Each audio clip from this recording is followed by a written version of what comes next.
Welcome to Whisperer of Madness. If you're enjoying the story, consider liking the video and subscribing. It really helps grow the channel and this community. Translator, Atlas Studios editor. Atlas Studios. Luckily, Li Changshou's master was not suspicious. He was very concerned and asked Li Changshou when the symptoms appeared. He held Li Changshou's wrist and checked it carefully. The Taoist priest Qi Yuan was only at the 9th stage of the Tao requital realm. He was a step away from becoming an immortal. Therefore, Li Changshou could easily trick him when he attempted to detect the problem. That helped Li Changshou solve the minor crisis. Your 6 senses are unsteady and the heart is clouded, Qi Yuan warned in a serious tone. Changshou, you have to enter secluded cultivation for a period of time after you return to the sect. Do not leave our peak and walkabout. I will remind Ling not to disturb you. You have some problems with your inner self. Thankfully, the problem is not severe. You will be fine after a period of rest. Li Changshou nodded his head solemnly. Yes, master. Xianxia was sitting at the front. She was originally a little worried. After hearing that, she heaved a sigh of relief. Her expression fell in the eyes of Jiu Wu, who was sitting beside her. Interesting, he thought. Jiu Wu lifted one of his eyebrows that were short and hairy. His expression seemed a little playful. After hearing Qi Yuan's words, Jiu was finally reassured. She jumped towards Xianxia and asked softly about what had happened. Li Changshou looked at the soul-bewitching pearl in his storage Dharma artifact. There were still a few tattered souls that he had yet to dissolve. He could find a lot of memory pieces from within. Therefore, he released a stream of spiritual senses, placed the soul-bewitching pearl in a deeper corner, and sealed it with a talisman. Everything would be good if he was not implicated. Jiu Wu was much more powerful than Jiu, but he did not dare to travel at full speed in the North Continent as well. This short Taoist priest was very cautious. He did not speak a word as he traveled. His eyes were on the alert as they swept past all areas that left a good impression on Li Changshou. Finally, they left the North Continent safely. After they had exited the place that was engulfed in miasma qi, Jiu Wu flew 50 kilometers in the south direction. He found a deserted mountain and notified the other sect members to meet him there. After waiting for about an hour, Wang Ji's master arrived first with Wang Ji and Liu Yan'er.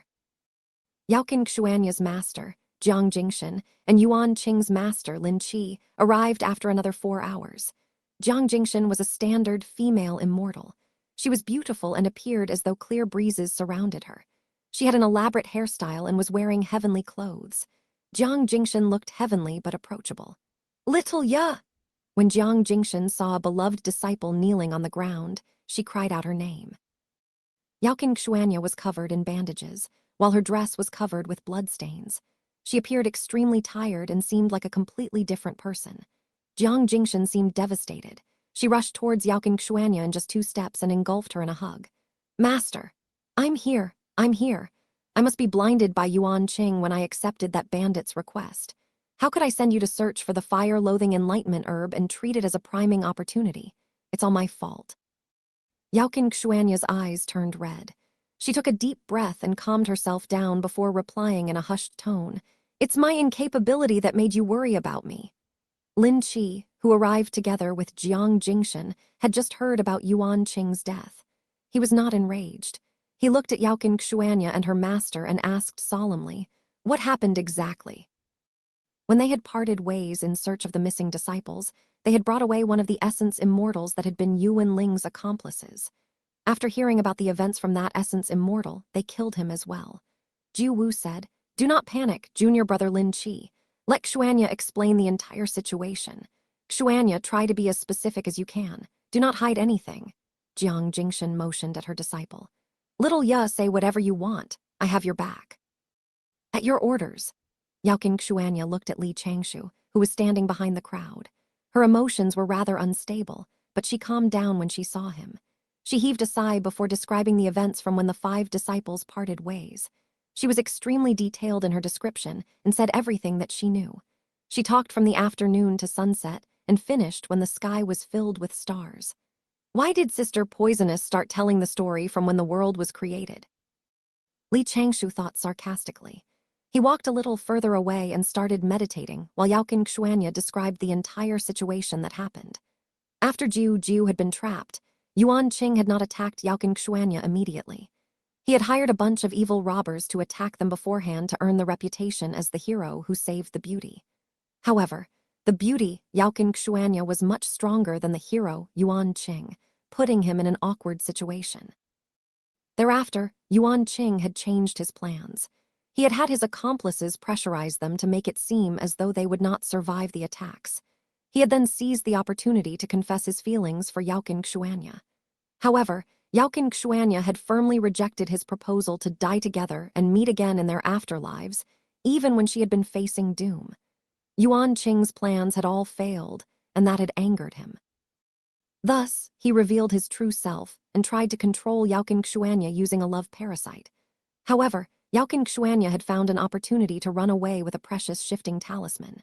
She had met Li Changshou on the way, and he saved her.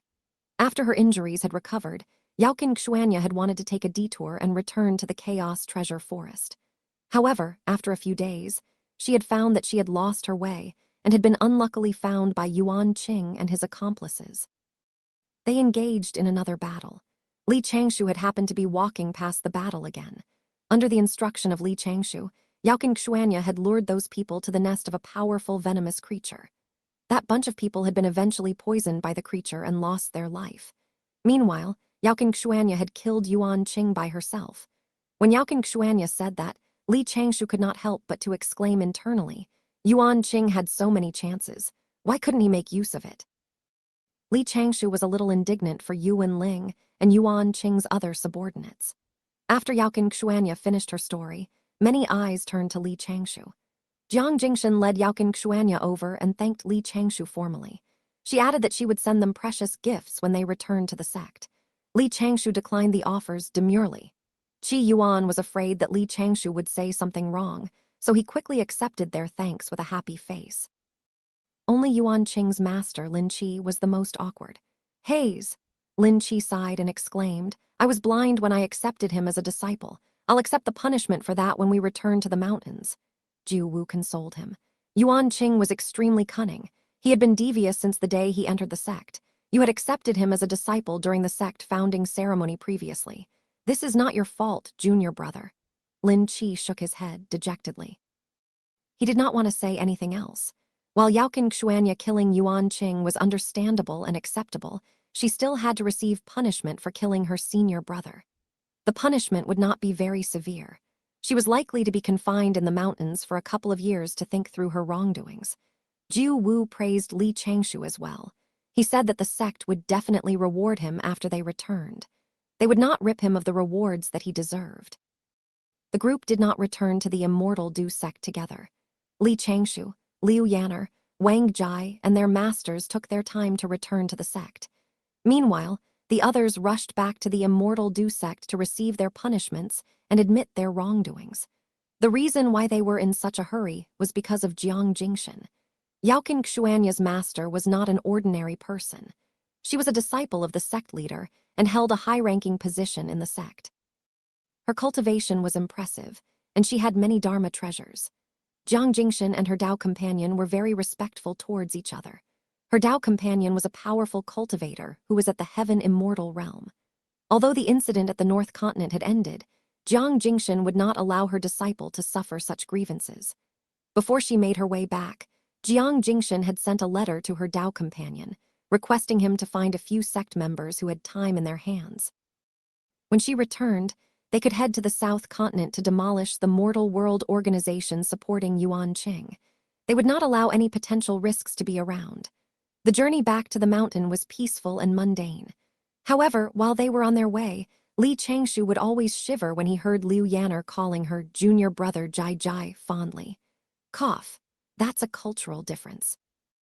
In Li Changshou's original world, junior brother Jai Jai sounded similar to junior brother D*CK. The little Qiang Peak was very peaceful at night. A white cloud stopped above the mountain. Li Changshou drifted off the cloud, while Qi Yuan headed to the other mountains on the cloud with a happy face. Li Changshou's master had just received an invitation from Liu Yanner's master to gather and enjoy some wine. When Li Changshou crossed the isolation array formation that he had set up and stepped on the familiar grass patch, he let out a breath comfortably. Everything's so peaceful. Senior brother. A happy cry sounded from beside him. Li Changshou turned his head and saw the green lights that were surrounding his junior sister's straw hut. The little array formation that was used to prevent outsiders from detecting what was happening inside had a crack, which was created from within the array formation. The voice he heard sounded from the crack. He heard another stream of water sounds. Ling was shouting happily from the other side. "Senior brother, you're back. Are you injured? What happened previously? Why did you take so long to come back?" Before the sentence was finished, Li Changshou saw a beautiful silhouette rushing out from the straw hut. She was covered in a thin piece of blanket. That made her figure even more charming. Her long hair was wet, and there were water droplets on her soft skin. She did not bother about that. She jumped happily when she saw Li Changshou. Lan Ling had just entered the wooden bathtub and was bathing. Maybe it was because of the water that entered her eyes while she was bathing. There was a film of water on her almond-shaped eyes. She spread her arms open and lunged forward. Li Changshou wanted to hide from her hug. However, when he saw Lan Ling's pitiful eyes, he sighed and stood where he was. He allowed his junior sister to fall in his chest. "Annoying senior brother, you have scared me. You left for so long, I thought something bad happened to you." Lan Ling spoke with a crying tone. She choked while she sobbed. However, before her tears fell, she felt a huge hand caress her head. "Senior brother." Lan Ling looked up. Her eyes were sparkling and her lips were pursed together. Li Changshou suddenly said, "Oh, right, master." "Ah!" Lan Ling suddenly realized something. She thought that their master had returned together with her senior brother. She yelped, turned around hurriedly, and raced back to the straw hut. She jumped into the huge wooden bathtub with her blanket and hid under the water. It was okay for her senior brother to see her scantily clad. However, she could not let any males other than her senior brother see her body, not even her master. Lan Ling detected the surroundings outside of the straw hut with her spiritual senses and lifted her head above the water curiously. Li Changshou's voice sounded from outside the hut. "Master had been invited to other mountains for a celebration. Allow me to rest. I'll talk to you about this priming journey at about 3 to 5 in the morning." After saying that, he operated the array formation around her straw hut again and went back to his house. Lan Ling looked down at the thin blanket in the wooden bathtub. Her cheeks turned rosy. "Annoying senior brother," she mumbled. She sank her head into the water and left a string of air bubbles on the water surface. Translator, Atlas Studios editor. Atlas Studios' Chi Yuan drank until midnight before he returned to the little Qiang Peak. It had already been 7 or 8 years since Li Changshou had last seen his master look this happy. As he walked, he hummed a melody that Li Changshou had never heard before. When he passed by Li Changshou at the door, Chi Yuan shouted, "Changshou, are you cultivating?" "Master, your disciple is taking a break." "I am relaxing my heart and mind today and preparing to cultivate tomorrow," replied Li Changshou, who was seated on the straw bed with his eyes closed. He was just about to stand up and open the door for his master when he heard the latter laugh. "Rest, rest.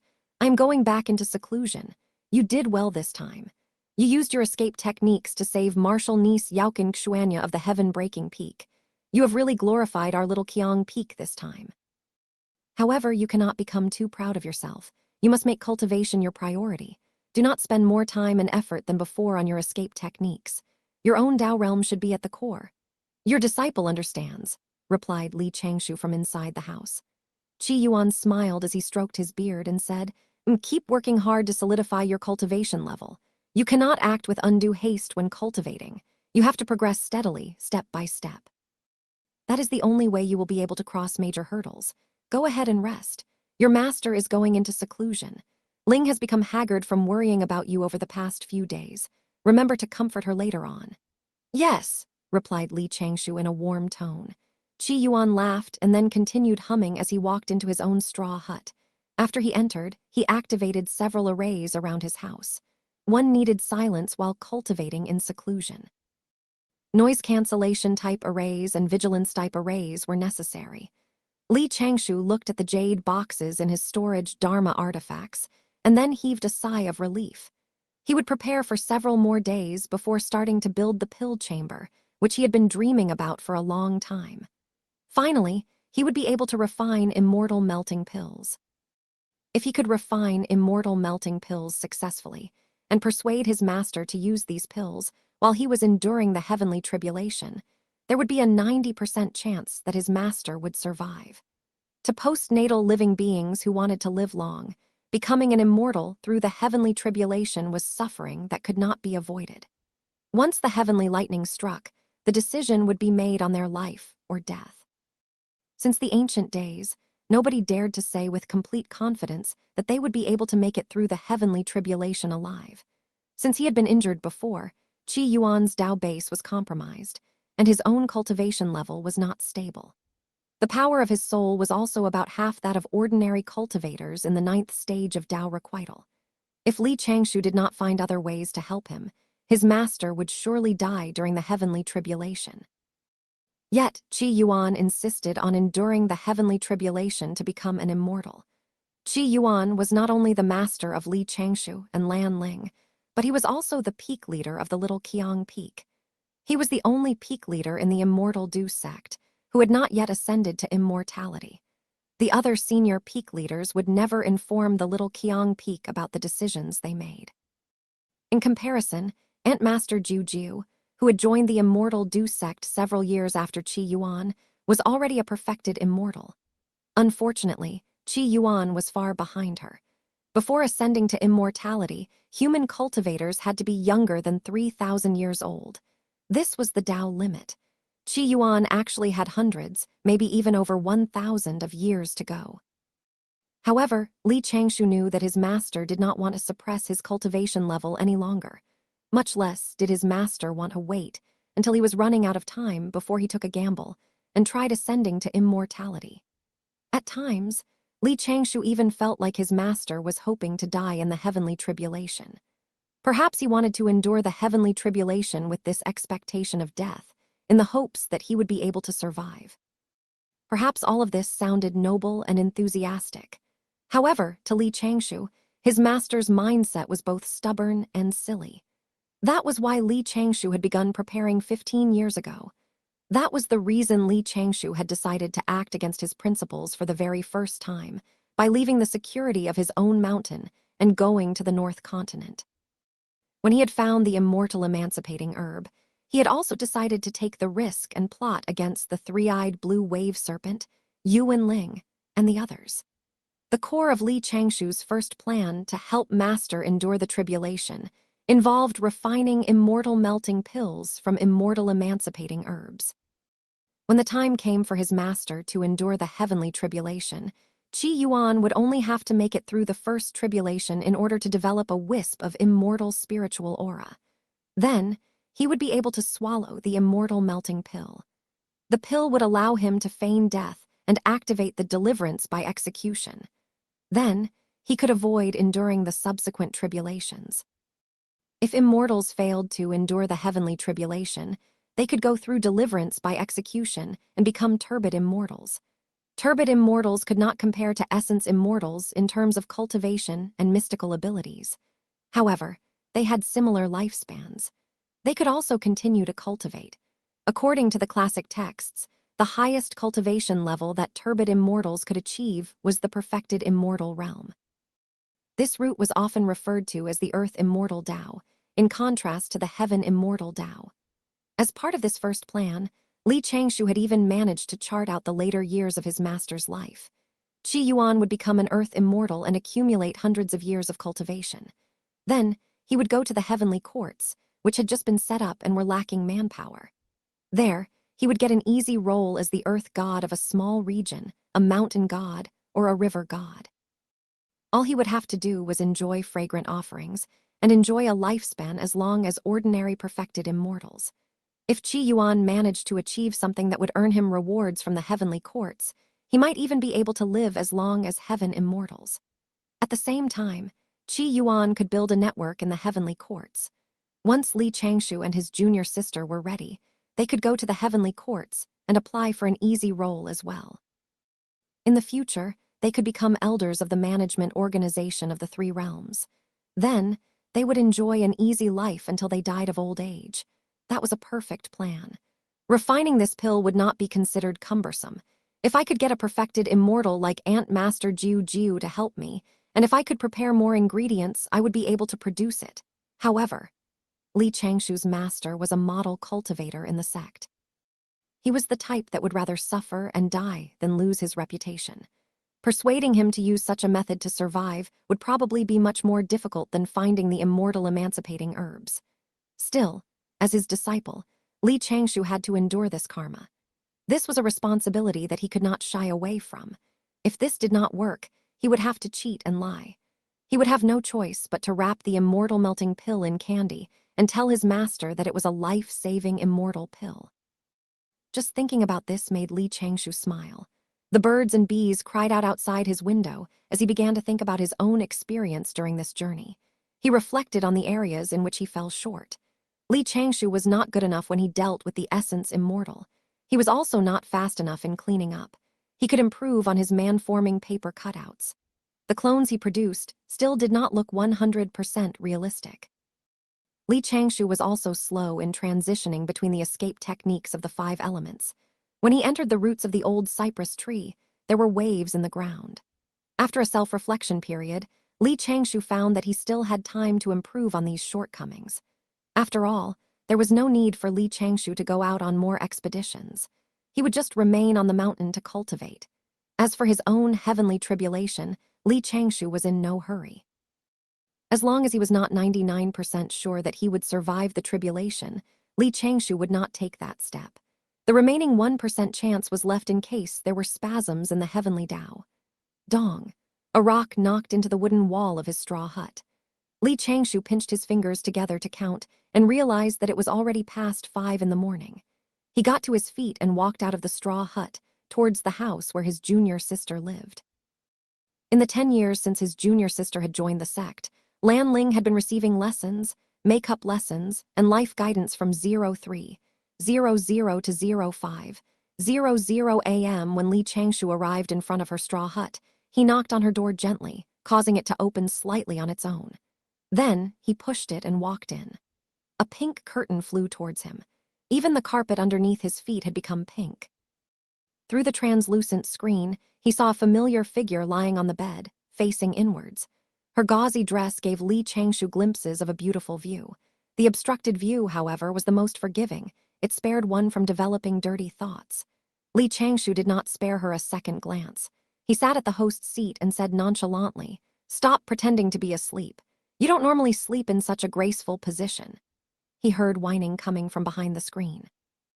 "Senior brother, I just learned how to produce the soft immortal disperser. Now I'm feeling quite dizzy and lightheaded. I can't do anything else. My body is weak and I have no energy." Li Changshou nodded. He stood up and said, "We'll talk tomorrow then, it's no big deal anyway." Lan Ling immediately shouted, "No."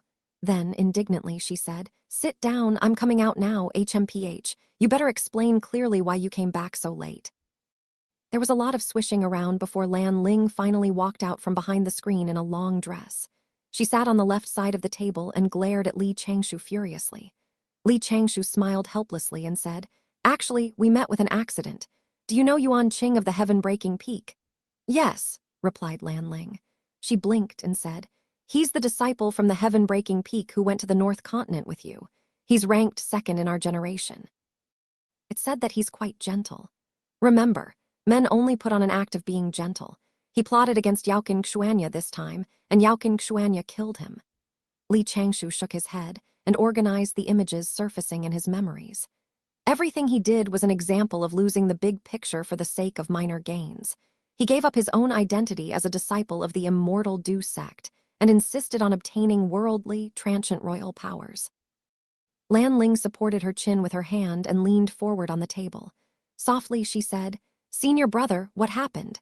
Li Changshou slowly explained.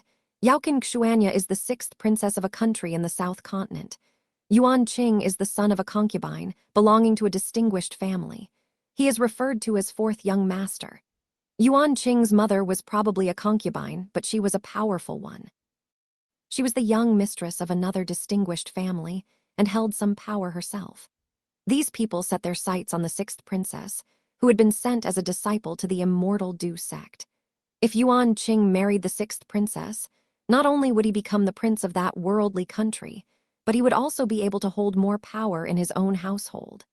At the same time, there would be a possibility of him governing an entire country in the future. That was why they expended so much effort and made sure Yuan Qing entered the immortal Du sect as well. However, Yuan Qing was not very successful. Even after 60 years, he failed to win the beauty's heart. The people supporting him grew worried. At last, they decided that they could not wait any longer. They decided to take this risk. Li Changshou briefly explained everything that had happened to his junior sister. Now, not only did these people fail, they incurred huge losses. Both families are going to be implicated. Their country lord might have to uproot all of them in order to appease the immortal Du sect. Seeing Lan Ling in deep thought, Li Changshou said warmly, "Little E, what did you learn from this story?" Lan Ling hummed in a low voice. Then she decisively said, "Women should never become concubines, otherwise we would have to expend a lot of effort to gain a bit of power." Cough! Li Changshou could not help but rest his forehead on his hand. What else? This Yuan Qing's plan was awful. What's more, the influential members of these distinguished families severely underestimated the power of the immortal Du sect and the value of its disciples. Lan Ling began her analysis very seriously. I think that they should have worked to beat down Yaoqing Xuanya. They should have tolerated their desire for several thousand years until Yuan Qing became a heaven immortal. Then, he could have secretly become a king of a worldly country. Using his powers, he could have collected the wealth of his people and donated it to the immortal Du sect. That would have increased his status and importance in the sect. That way, he would have succeeded in terms of his immortal cultivation and his worldly pursuits. Wanting to rise to power as the husband of a princess would be fantasizing. These kings have no lack of sons. Li Changshou was rendered speechless. Forget it. Let's take this as music to the ears. You come from a distinguished, worldly family as well. I wanted to remind you to be cautious. Hee, Lan Ling giggled. Don't worry, senior brother. Ling will not go anywhere without you. Li Changshou could not help but shake his head and laugh. Hand me your medicine sachet. I'll fill it up for you. You must have used quite a bit this time. Lan Ling immediately looked guilty. She slowly sat upright and crossed her long, slender legs. She rested both of her hands on her knees and averted her beautiful eyes. She was acting, obedient, cute, and distracted. Come on! I didn't waste the poisonous powder and pills that senior brother gave me this time. Translator, Atlas Studios editor. Atlas Studios' Li Changshou looked at the 13 nearly empty storage Dharma artifacts in front of him, as black lines appeared on his forehead. He began to mumble to himself in a low voice, as if a violent storm was brewing. My junior sister is a wastrel. She was fighting prawn demons, who had as much battle skills as ordinary mortals. Yet, she used up more than 80% of the poisonous powder that I prepared for her. This amount was enough to kill 100,000 strong mortal armies. Lan Ling knelt on the futon in front of him, 2 streams of tears flowing down her cheeks. She tried to look as pitiful as possible so that she could escape the righteous punishment of her senior brother. The corners of Li Changshou's mouth twitched as he picked up a purse and asked, "Did you kill great demons at the East Ocean?" Well, senior brother said to use this if I met with any danger. Those prawn demons nearly killed me. I poured out the powder subconsciously. Li Changshou's expression darkened. I remember preparing 9 bottles of this for you. I was nearly killed several times. Lan Ling pursed her lips and continued crying. Indignantly, she whined, Senior brother, don't be angry. I know that you put a lot of effort into producing these things. I didn't waste them on purpose. Li Changshou could not find it in himself to blow up at his junior sister while she looked like that. He sighed and said, Effort is a small thing, but the ingredients are hard to find. Few people in the immortal Du sect know how to produce poisonous pills. I used my own monthly allowance to exchange for these ingredients bit by bit. Senior brother, I thought about this too. Lan Ling blinked, and then patted the girdle wrapped around her slender waist. Then she retrieved 7 or 8 simple storage Dharma artifacts. That's why I exchanged the rewards that I earned this time for poisonous herbs and medicines that I found in the sect. We did not incur a loss this time. I think we even made a profit. Li Changshou did not know whether to laugh or cry. He studied Lan Ling's widened eyes, which looked like 2 clear gems. There was a hint of evasion. This lass. What else do you have to account for? Tell me everything while my mood is still quite good. Lan Ling sucked in a deep breath and raised up her arms all of a sudden. With all her might, she leaned over, lowered her head, and knocked her palms and forehead against the ground at the same time. Her long hair fell on either side of her face. She was kowtowing to admit her mistake. Lan Ling closed her eyes tightly and plucked up her courage to shout, Senior brother, Ling did you wrong. 2 uncle masters became interested in the poisonous powder that you produced. They took several bottles of my most powerful poisons. I really did not know how to turn them down. Senior brother, I accidentally exposed the fact that you are highly skilled in producing poisons. The house became so quiet that one could hear a pin drop. Lan Ling's shoulders kept trembling. She was not afraid of being scolded by her senior brother. In fact, she wanted her senior brother to hit her to release his frustrations. Her senior brother had taught her everything she knew. She understood his principles. That was why she was so nervous. Lan Ling was worried that he would abandon her and not want anything to do with her in the future. Why? Is it so quiet? I'm done for, I'm done for. Senior brother is completely disappointed in me this time. Lan Ling. How did you lose control of yourself the moment you stepped outside? You even neglected to take care of yourself and ended up showing off in front of others. Now, other elders in the sect have their eyes on you. In the entire world, Lan Ling probably understood her senior brother's character the best. Li Changshou could hide 90% of his skills as his trump cards. In everything, he prioritized being low-key. He would never incur unnecessary karma. Lan Ling was probably the only person who was cared for and loved by her senior brother, and it was only because they shared the same master. Otherwise, her senior brother would probably have never spared her a second glance. Lan Ling sobbed as she said, "Senior brother, you can hit me if you want, but please don't abandon me. I know that I was wrong. I will never unnecessarily show off in front of others again."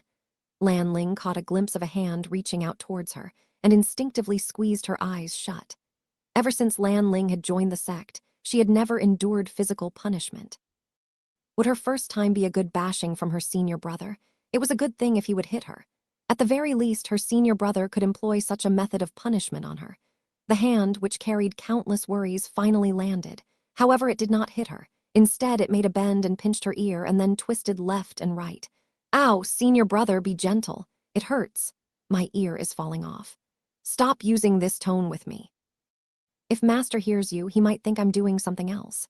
Li Changshou let go of the small ear and said matter-of-factly, "Get up, that's no big deal." Lan Ling immediately sat upright and got to her feet.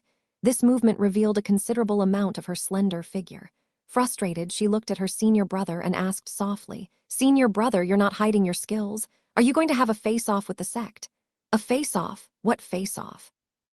Once again, Li Changshou didn't know whether to laugh or cry. "Do you think I don't know you well? Since I gave you the poisonous powder to protect yourself, I was already prepared for you to do something like that. Actually, I purposely allowed you to reveal these poisons. I had other important considerations as well. Come and sit down." Was Senior Wan Linian of the pill tripod peak among the two elders who took the poisons from you? This senior has a disease in his left leg, so he walks with a copper cane. He looks quite cold, too. However, when he talks to others, he tends to put on a stiff smile. Purposely allowed me to reveal other important considerations. Lan Ling was stunned. "Senior brother, how did you know? It was that elder indeed. Didn't you just return last night? The person who first asked me for the poisonous powder was Elder G, the organizer of the priming meet. 2 days ago at noon, the old man with the cane came over. He gave me many herbs and took those. Senior brother." Lan Ling reacted quickly and turned to look into Li Changshou's deep eyes. Through gritted teeth, she said, "You planned it all. Why put it that way between us, junior sister? I was just trying to protect you. The more you knew, the more burdened you would feel." Li Changshou waved his hand nonchalantly and smiled. "Poisonous powder that I gave you was made with careful attention being paid to matching the quantity and toxicology of various herbs. There were no high-level refining methods involved. It doesn't matter even if more people take note. Disciples of various peaks can obtain the recipe from the Tao Sutra Outer Hall. They can also obtain the herbs from the Bai Fan Hall. Now, within the sect, and even in other immortal cultivation sects in the 5 continents, most people underestimate poison's power. They think that this is an embarrassing skill. People who make use of poisons are often excluded and looked down upon. Thus, it's not a big deal even if people find out that I am well-versed in refining poisons. It would not attract the attention of observers. Instead, they would think that I'm an average disciple who has gone down the wrong path." Li Changshou paused mid-sentence, a knowing smile spreading across his face. "What's more, the poisonous powder I gave you contains several strange poisons, which are mentioned in the Poison Sutra I copied from the Tao Sutra Pavilion. The author of that Poison Sutra is this Elder Wan Linian. I think he is the elder with the deepest comprehension of poisons in our immortal Du sect. If I can build connections with this elder through this encounter, Perhaps I will be able to obtain some guidance from him in this respect. Senior brother, Lan Ling whined indignantly. Do you have to make use of me in your plan? If this was the case, couldn't you have just informed me in advance? You made use of your gentle and adorable junior sister. You really are. Too much. Li Changshou cast a sideways glance at her and said, Don't change the subject. We're talking about you wasting the poisonous pills. I have to make you suffer for it so that you will remember this lesson. I will punish you by making you do logging in the back mountain tomorrow to reclaim the land. You're not allowed to use your dharmic powers as well. So be it. That's no big deal, replied Lan Ling as she lowered her gaze. Submission was written all over her face. Finally, she could not hold it in any longer and asked, What are we reclaiming the land for? We're going to build a pill chamber to refine pills and poisons. Through you, I allowed the sex management to find out that I am good at refining poisons. After this, I will be able to naturally and systematically tinker more pills and poisons in our little Qiang peak. I won't have to do all of this in hiding anymore. Once he finished speaking, Li Changshou stood up and picked up all the medicine sachets. Then he stretched and said, Once I finish meditating at noon, I will find a suitable position to build the pill chamber. Senior brother, you're obviously trying to slack off. How could you ask your gentle junior sister to log? Lan Ling made a face at Li Changshou's back as she whined. This is for you, the gentle cultivator. When Li Changshou reached the door, he suddenly recalled something. He pulled a jade box out from his sleeve and tossed it to his junior sister. A present! Lan Ling immediately forgot her frustration and caught the jade box excitedly. She was just about to open it when she suddenly realized something. Using her dharmic powers to hold onto her box, she sent it 10 feet away before opening it from afar. A subtle fragrance entered her nose. There was a white flower with 6 petals lying in the jade box. It's a herb. I thought it was jewelry or something. Lan Ling was just about to curse at her senior brother, but found that he had already left the room. All that remained was his slightly exhausted hoarse voice, saying, Next time before you take a bath, put this in warm water. It'll expand your meridians, detoxify and nourish the face and make your skin glow. See you tomorrow. All right, thank you, senior brother. See you tomorrow. Who? Lan Ling heaved a huge sigh of relief and slumped down on her chair. Then she smiled excitedly. She made it through safely. Her senior brother still pampered her. At first, Lan Ling thought that she would receive a harsh dressing down after wasting so much poisonous powder. She did not expect that her senior brother would just pinch her ear.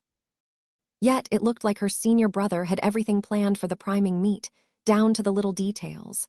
Lan Ling was unhappy about it. She could not help but feel that her senior brother still did not trust her.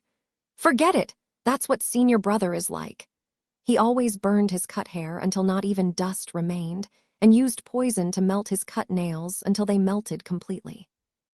Even after his junior sister got drunk on purpose, he would use immortal trapping locks to tie her to the bed before tucking her in. I seem to have revealed a little too much. Lan Ling blushed. I did not get drunk on purpose last year. After returning to his own straw hut, Li Changshou meditated by his bedside. In his mind, he began planning to build the pill chamber. Before this, he had been using the herb tripod, which he always carried with him. However, that had not been enough to satisfy his needs. What's more, in order to produce much stronger pills like the immortal melting pill, he needed a bigger and better quality herb tripod. First, he had to build the pill chamber. Then, he would go to the Bai Fan Hall to look for familiar martial uncles and martial aunts for help. He could desire better tripods, but he could not expect them. This all depended on his luck. It would be best if he could find an old, worn-out herb tripod. He would try to salvage it and see if he could produce any miracles. Actually, Li Changshou had already been thinking about the pill chamber for 30 to 40 years now. He had just been hesitating. Mediocrity was the best disguise. From the isolation array formation, which surrounded the place where he lived with his master, to the array formation outside his and his junior sister's straw huts, and the mountains, water, and trees around the little Qiang peak, everything looked ordinary. There was nothing special to speak of. When building this pill chamber, Li Changshou would have to make arrangements both inside and outside to prevent others from discovering his little techniques when refining pills and poisons. From the beginning of his cultivation journey, Li Changshou understood that any intentional disguise would not hide his true progress from experts. Instead, they might attract special attention. Being observed by these experts was not necessarily a good thing. On the flip side, Not being noticed by them would ensure that nothing unexpectedly bad would happen to Li Changshou, or at the very least, the chances of that happening were slim. The pilled chamber cannot be too close to our accommodations. If poisonous aura leaks, Li Changshou mumbled to himself in a low voice and pulled out a storage Dharma artifact, which he used exclusively to store books. From inside, he pulled out a thick stack of sheepskin. There were array formations and blueprints of structures drawn on each sheepskin. There were also signs of many modifications being done on each drawing. The ink on the oldest sheepskin among them seemed to be fading. Translator, Atlas Studios editor, Atlas Studios clang, clang. In the quiet afternoon, the immortal Dussek's smooth, thin mountain-protecting array formation covered the land. A series of rhythmic blows echoed throughout the little Qiang Peak, the mountain which was a great deal shorter than the rest. In the forest 5 kilometers north of the 3 straw huts by the lake, a huge tree shook with every blow. A young lady stood under the tree. She was dressed in her training attire, which was embroidered with orchids and grass. Her hair was tied up with purple silk. Currently, she was waving her big axe nonstop, yet she looked inexplicably graceful. Through gritted teeth, this young woman spoke with kind regards. "You won't let me use dharmic powers. What if my bulging muscles grow on my legs and arms? I'm a female cultivator, really. And you said you would watch me log. Where are you? You've gone back to meditate." HMPH, stinky senior brother. "I will uproot you, break your trunks and branches, cut off your roots, and leave no inch of grass behind." Break!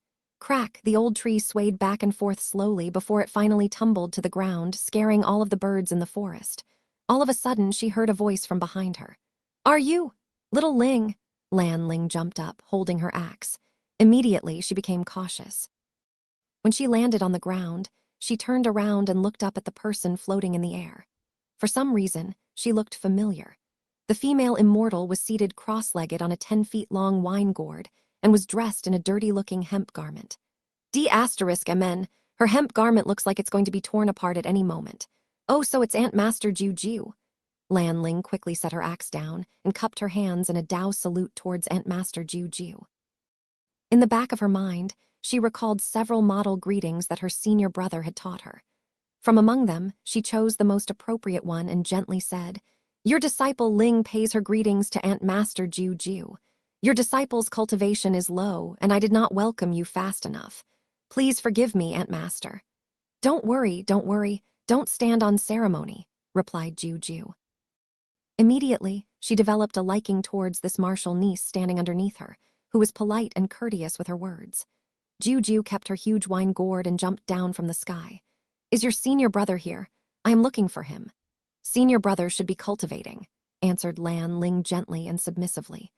"Aunt Master, may I invite you to go in and wait, while I ask Master to come out of seclusion to welcome you? This humble house always falls short in showing hospitality." "Aunt Master, please forgive us. AI, don't go to all that trouble. I came just to look for your senior brother. Your master is about to ascend to immortality. Let him stay in seclusion and don't disturb him." Jiu waved her hand and then turned around to survey her surroundings. "Little Ling, what are you logging for?" "It's a method of cultivation. Aunt Master, I have embarrassed myself in front of you." Lan Ling's reply came quickly and naturally, yet she felt confused inside. "What is this martial aunt looking for my senior brother for?" Cultivators enjoyed long lifespans after ascending to immortality. There were also many cross-generational Dao couples in the sect. The martial aunt standing in front of Lan Ling had a beautiful face and a full figure. Although she looked unkempt, she was naturally pretty and had great potential as well. More importantly, Aunt Master Jiu went on an expedition with senior brother before. Something's fishy. Lan Ling immediately became wary. The cogs in her mind spun as she thought of a way to find out why Jiu was here. However, before she could speak, several waves appeared in the ground a short distance from her. Li Changshu's figure slowly emerged. Then, he cupped his hands and bowed to Jiu. Shortly after, Jiu and Li Changshu were seated cross-legged at either side of the short table in Li Changshu's straw hut. Jiu had come to give Li Changshu his reward for this priming meet. At the same time, she brought Jiang Jingshan's thank you gift to Li Changshu. 2 storage Dharma treasures sat on the sort table. Li Changshu did not stand on ceremony and accepted them both. In the storage ring that Uncle Master Jiang gave to him, Li Changshu saw a hill of Dharma treasures and spirit stones. His heart filled with appreciation.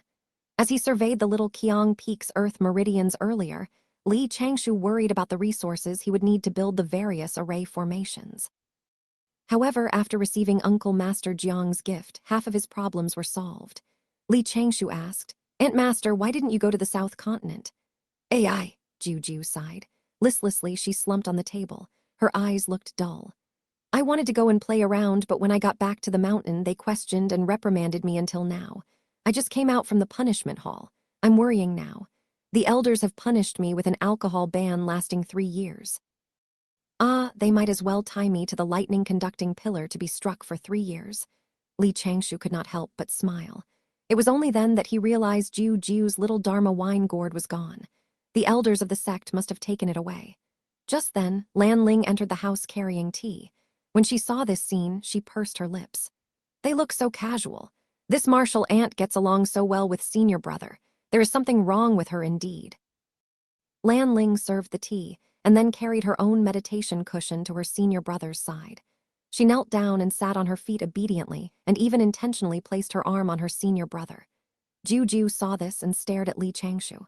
"Hey, Changshu, your condition. Nothing happens when junior sister touches me. I think it's because we have known each other for a long time," replied Li Changshu calmly. "When females other than junior sister touch me, I will start to convulse. Cough. Cough, cough." Lan Ling began coughing uncontrollably. Her pained expression could probably be attributed to her efforts to try and keep in her laughter. "Oh, I see." Jiu did not become suspicious.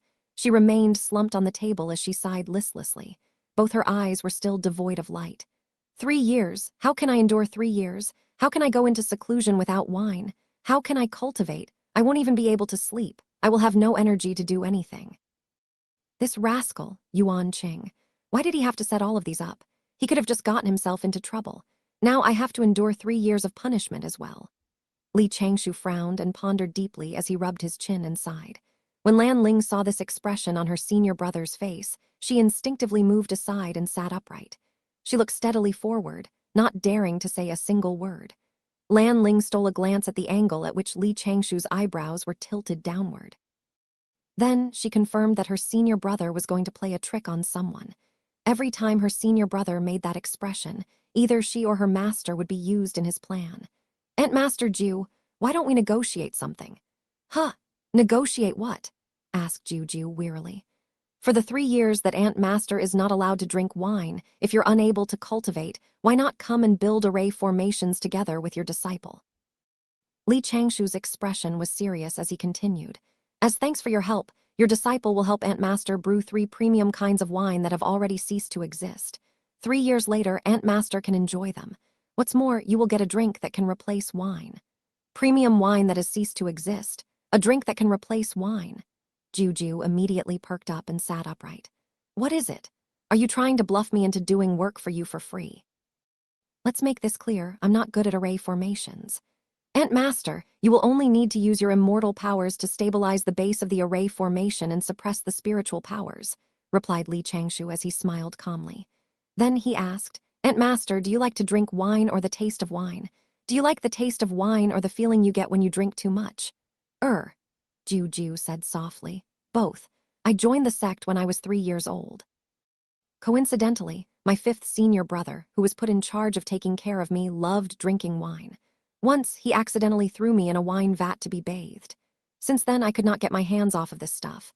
If you really want to know, the taste of the wine is important to me, but so is the floating feeling I get when I drink enough of it. Aunt Master, please look at this."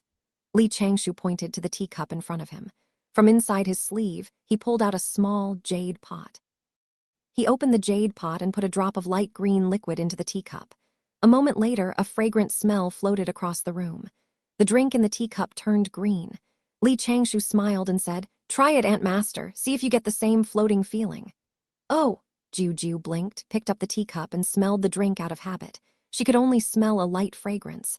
Then she lowered her head and took a sip. At once her eyes lit up. She raised her hand and downed the rest of the drink at one go. Jiu's face slowly flushed red. A distant look appeared in her eyes and she grinned helplessly. "Good stuff. Good job." Clang. The teacup dropped onto the table as Jiu slowly lay back down. She slowly adjusted herself on the ground and then started giggling. Then she said, 7th senior brother, you're not ashamed? You stick to 6th senior sister all day. Even after cultivating together for so many years, you haven't gotten a child. You're all getting into pairs one by one. Am I destined to be alone just because I'm 9th? HMPH, once I become a heaven immortal, I'm going to find a few beautiful men to serve and massage me every day.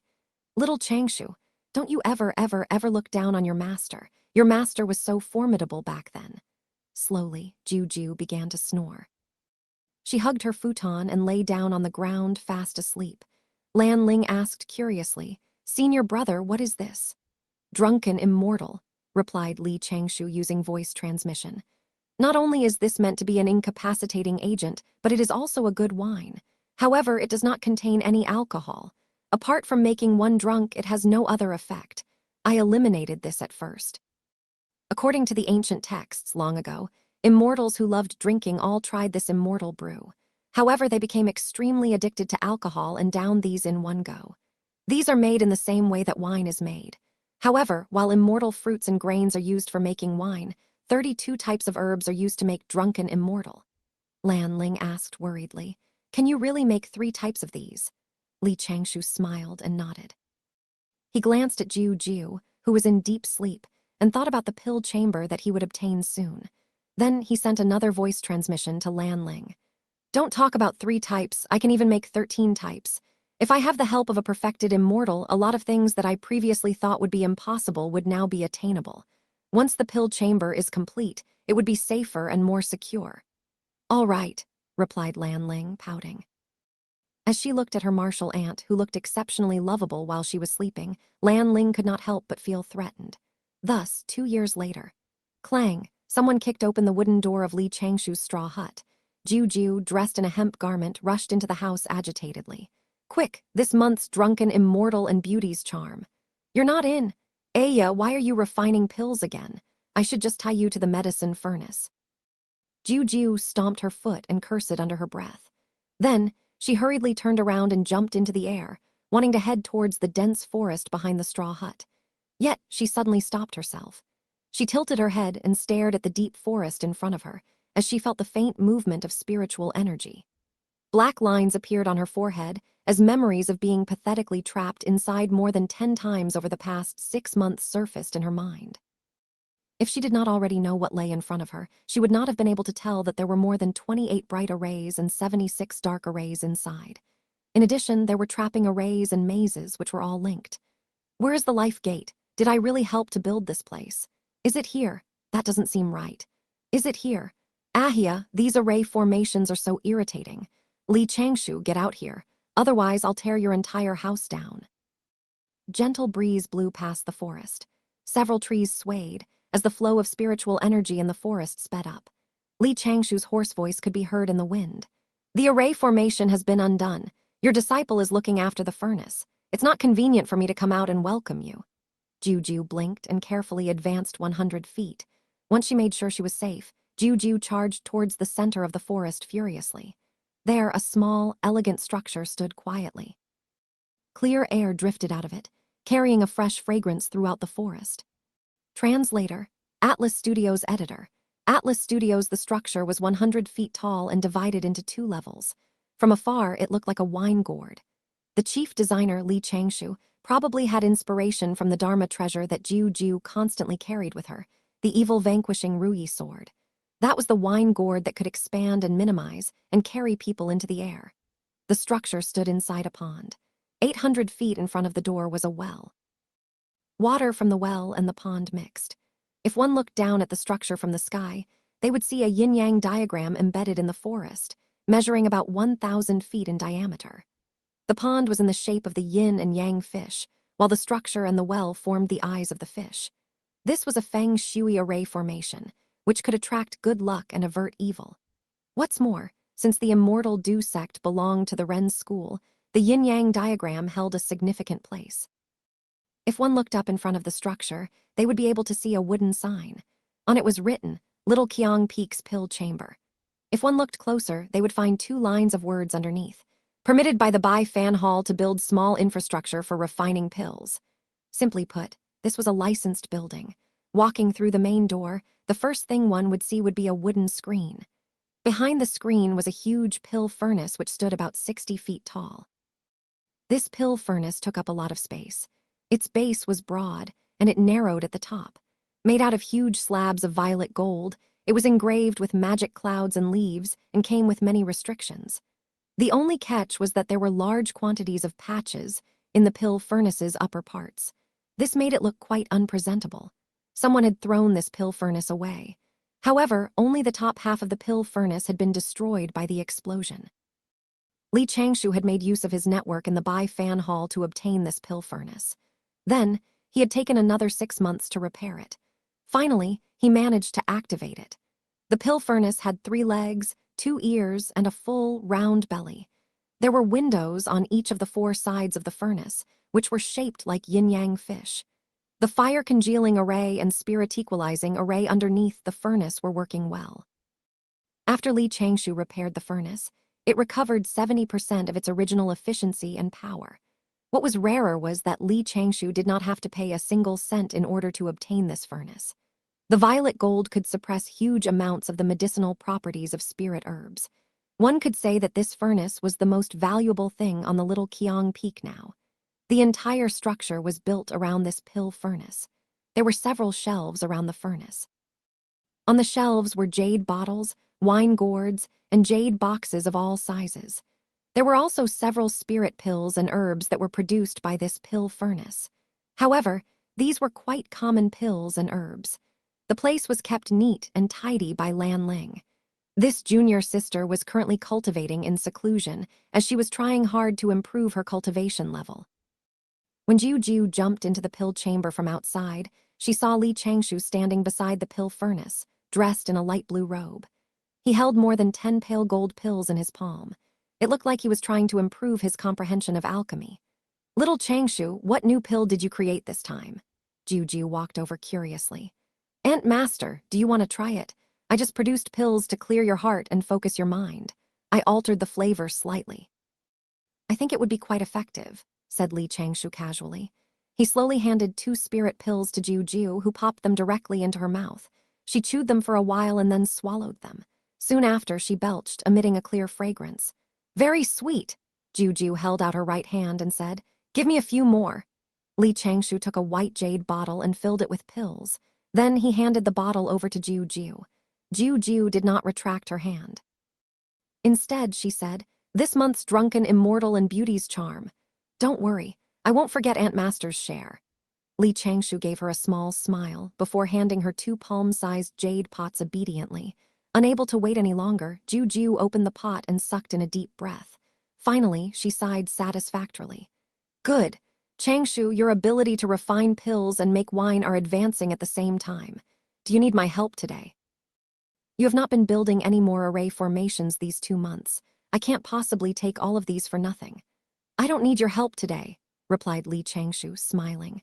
"In 20 days, I want to activate the pill furnace and refine a more difficult immortal pill. I hope that Aunt Master will be able to assist me then." Jiu patted her chest joyfully, causing her hemp garment to sway. "No problem, count on me. 20 days, right?"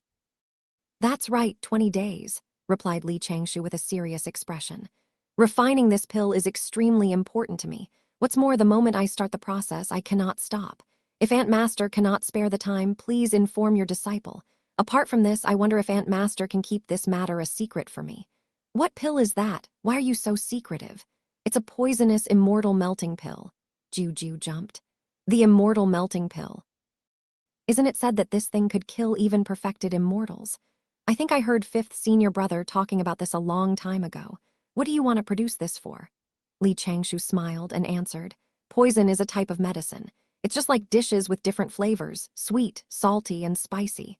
Poisonous pills can be used to kill or save people. Don't worry, Aunt Master. Your disciple does not have any enemies. I love leading the life of a cultivator. I would not do anything to harm others. If I can successfully produce the immortal melting pill, I will give you a year's worth of beauty's charm as thanks. This is on top of the amount that we agreed upon earlier." "Deal." Jiu stretched out her right hand and clenched her fist in front of Changshou's face. Changshou imitated her and touched his fist to hers. Immediately, Jiu grinned. "I will come back in 20 days. Take care, Aunt Master." Still laughing, Jiu mounted her wine gourd and flew up into the air, above Little Qiang Peak. When she looked back, Jiu saw thin fog rising out of the forest she just left. In the blink of an eye, the fog covered the entire forest. However, after a gentle breeze, the fog disappeared. The forest within a 15-kilometer radius looked exactly the same as before, but Jiu knew that the huge array within had already been activated. If I want to prank number 7 and number 8 in the future, I can trick them into coming here, Jiu mumbled under her breath. However, soon afterward, Li Changshu's serious expression surfaced in her mind once more. I'll have to tell this fellow in advance, otherwise I will have to endure his fervent lectures again. Shaking her head, Jiu steered her wine gourd higher into the air. Soon, she arrived at the back mountain of the heaven-breaking peak. She flew through several overlapping arrays and disappeared into thin air. This was where exalted Wang Qing's 8 or 9 disciples secluded themselves to cultivate. A building had been built among the mountain. The 9 Jiu immortals was only one of the lines in the heaven-breaking peak. However, the one with the lowest cultivation and who had entered the peak the latest among them was Jiu, who was already a perfected immortal. Naturally, the treatment she got was vastly different from Qi Yuan and his disciples. Not only was there an excellent spirit gathering array there, but there were also many disciples who were in charge of odd jobs. On top of these, protective arrays, which were restricted by the sect, had been set up around various buildings. One could say that this was an ideal place for cultivators to live. Jiu was the youngest and was naturally pampered and loved by her senior brothers and sisters. Her accommodation was close to Jiu Wu's and was in an ideal spot to be protected by her other senior brothers and sisters as well. If Jiu went into seclusion, the others would surely guard her house vigilantly. Under the watchful eyes of several handamen, Jiu flew back into her building, kicked off her cloth shoes, and jumped barefoot into her bed, which was carved out from jasper. She hugged the 2 jade pots, which she just brought back with her, and then began to giggle. Should I drink you or you first this time? Little Xiaoxu is not bad. He could think of making such things. 3 years are about to go by. The Ganges River's dry wine that he buried the last time is going to emerge soon. Then I will drink to my heart's content. Slurp, I will enjoy some beauty's charm today. Cough, cough, cough. Outside the building, a short, 5-foot-tall Taoist coughed. Jiu, who had been lying down on her bed, covered both jade pots and looked outside cautiously. When she saw who it was, she heaved a sigh of relief. 5th senior brother just come in. I didn't even activate any arrays. I was just reprimanded by big senior sister before. We might be close, but I must not forget my manners, answered Jiu Wu as he laughed. He took 2 steps forward and paused again. There was no space for him to advance. He surveyed the wine jars, blouses, and undergarments scattered around the floor. Finally, Jiu Wu smacked his forehead and said, Little Jiu, you're already 1,800 years old. Why can't you tidy up your own house? Jiu sniffed and waved her hand, saying, There's no weird smell anyway. It'll be fine. She casually put her jade pots into her storage Dharma treasures and then sat cross-legged on her bed. With much difficulty, Jiu Wu opened a path in the mess on the ground. Then he sat beside the short table and spoke in a low voice. Jiu, you've been going to the Little Qiang Peak very often recently. Jiu Wu laughed. What do you do there? I play. What else can I do there? Jiu blinked. 5th senior brother, why are you suddenly asking me this? It's nothing, it's nothing.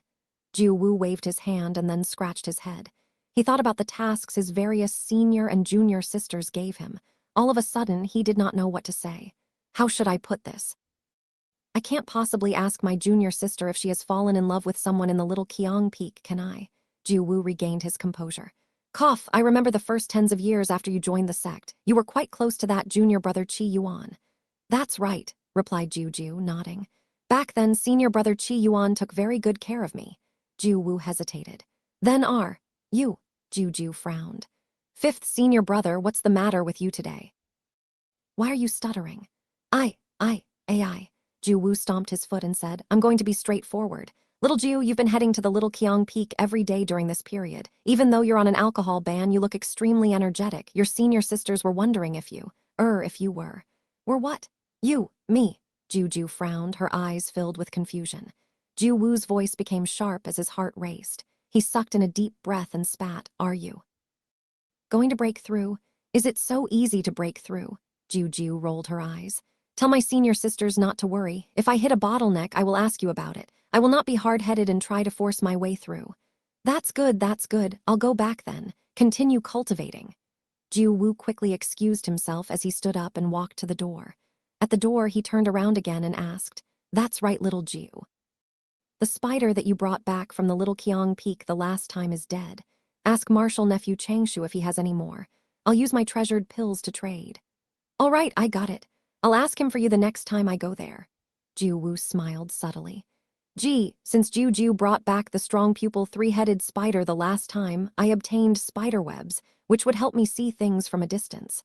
Life has become much more interesting since. Especially when I place the webs in the water hole where my Dao companion often bathes in. The scene is..." Cough, cough. Jiu Wu lowered his head and walked away quickly. "Fifth senior brother is acting so strangely today. Forget it. Maybe he quarreled with fourth senior sister." Jiu shook her head and activated the array outside her building. Then, she lay down on her mattress and retrieved her 2 jade pots. Once again, she tried to resolve her beautiful dilemma. At the Little Qiang Peak's pill chamber, Li Changshou stood in front of the pill furnace. The ingredients he required for the pills had already been prepared. He turned towards the futon on the left. He held a jade token in his left hand as he tried to sense the changes happening in various parts of the huge array. Once he confirmed for the 3rd time that there were no dangers, he activated the pill furnace's restrictions. Flames immediately appeared inside. Li Changshou sat down on the futon on the left. However, just as he was sitting down, a plume of green smoke exploded beside him. His figure disappeared, leaving behind a paper doll. In the blink of an eye, the paper doll took on Li Changshou's form. The green smoke quickly entered his nostrils and disappeared. Elusive techniques were the old Taoist priest Qi Yuan's forte. Naturally, his older disciple had mastered it a long time ago. In fact, the number of things Li Changshou now knew how to create illusions of was many times that of his master, S. Translator, Atlas Studios editor. Atlas Studios Master Jiu is perfect. Li Changshou had turned into green smoke. As he twisted and turned through narrow gaps and charged downwards at top speed, he passed by array formation after array formation. Each one made Li Changshou feel a deep sense of satisfaction. Why did he say Ant Master was perfect? Jiu knew very little about array formations. She was a perfected immortal and was approaching the heaven immortal realm. Her foundations were sturdy, and her immortal powers were pure. She also had unexpectedly strong control over her own immortal powers. Most importantly, she could follow the directions of the younger generation. Perhaps calling them directions would be overboard. Li Changshou admitted that there was an element of trickery. However, one was willing to beat, and the other was willing to endure beatings. Both were willing parties. It was beautiful. Ant Master Jiu helped me out a lot this time. I have to thank the elders in the punishment hall for punishing Ant Master Jiu in this manner. I also have to thank Uncle Master Jiu Wu for throwing Ant Master Jiu into a wine vat to be bathed when she was young.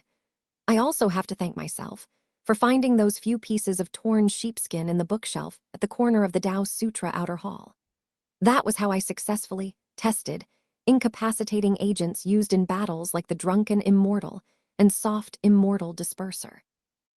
The green smoke descended about 1,000 feet before stopping in the middle of a narrow gap between 2 rocks. Li Changshou then transformed into a human again. In his hands, he held a jade token, which could control the array formation. His fingers rubbed the surface several times, causing the diagram on the jade token to change slightly. At the same time, ripples appeared in the rocks in front of him like water. Li Changshou walked into the rock, and then the rock reverted to its original state. Uninhibited, Li Changshou took a few steps into the big rock. A small wooden door appeared in front of him. He pushed it open and walked into a secret room, which measured 30 feet per side. He took out the array-controlling jade token and turned it around in his palm. Once again, the array formation outside changed slightly. The secret underground room immediately disappeared in the various gaps around the array formation. Even heaven immortals, who were intentionally looking for this room, would not be able to find out its location from any direction unless they destroyed the array formation outside. This was Li Changshou's main objective in building this pill chamber. Men need their secret spaces. There were 2 bookshelves in the secret room, filled with old, ancient texts. Li Changshou sat behind the desk and retrieved tens of sheepskin. He studied them closely and then took out the jade token again. After closing his eyes, a complex three-dimensional structure surfaced in his mind. This three-dimensional structure looked like a building in a city that he often saw in his previous life. However, this building was embedded inside the little Qiang Peak. Li Changshou breathed out slowly. It's been a long time since I last felt so hidden and safe. Ah, Li Changshou sighed as a smile spread across his face. It's not a bad idea to bathe here. What a joke. I cannot relax even for a second. I have to keep checking the different parts of this huge array formation. It was a good thing that Ant Master Jiu Jiu was of such a high cultivation level. That was the only reason he could turn his dreams into reality. A huge, three-dimensional, complex group of arrays. Li Changshou had carefully pieced together the puzzle through Jiu Jiu's hands, based on the design and ideals he had for this array formation. Based on Ant Master Jiu Jiu's understanding, she had helped Li Changshou put together more than 100 medium and small-sized array formations. Moreover, these array formations overlapped to form a natural-like array formation, which covered the environment within a 30-kilometer radius of the pill chamber.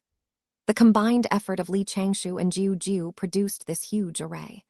This huge array, a perfected immortal's handiwork, could not be broken even by heaven immortals.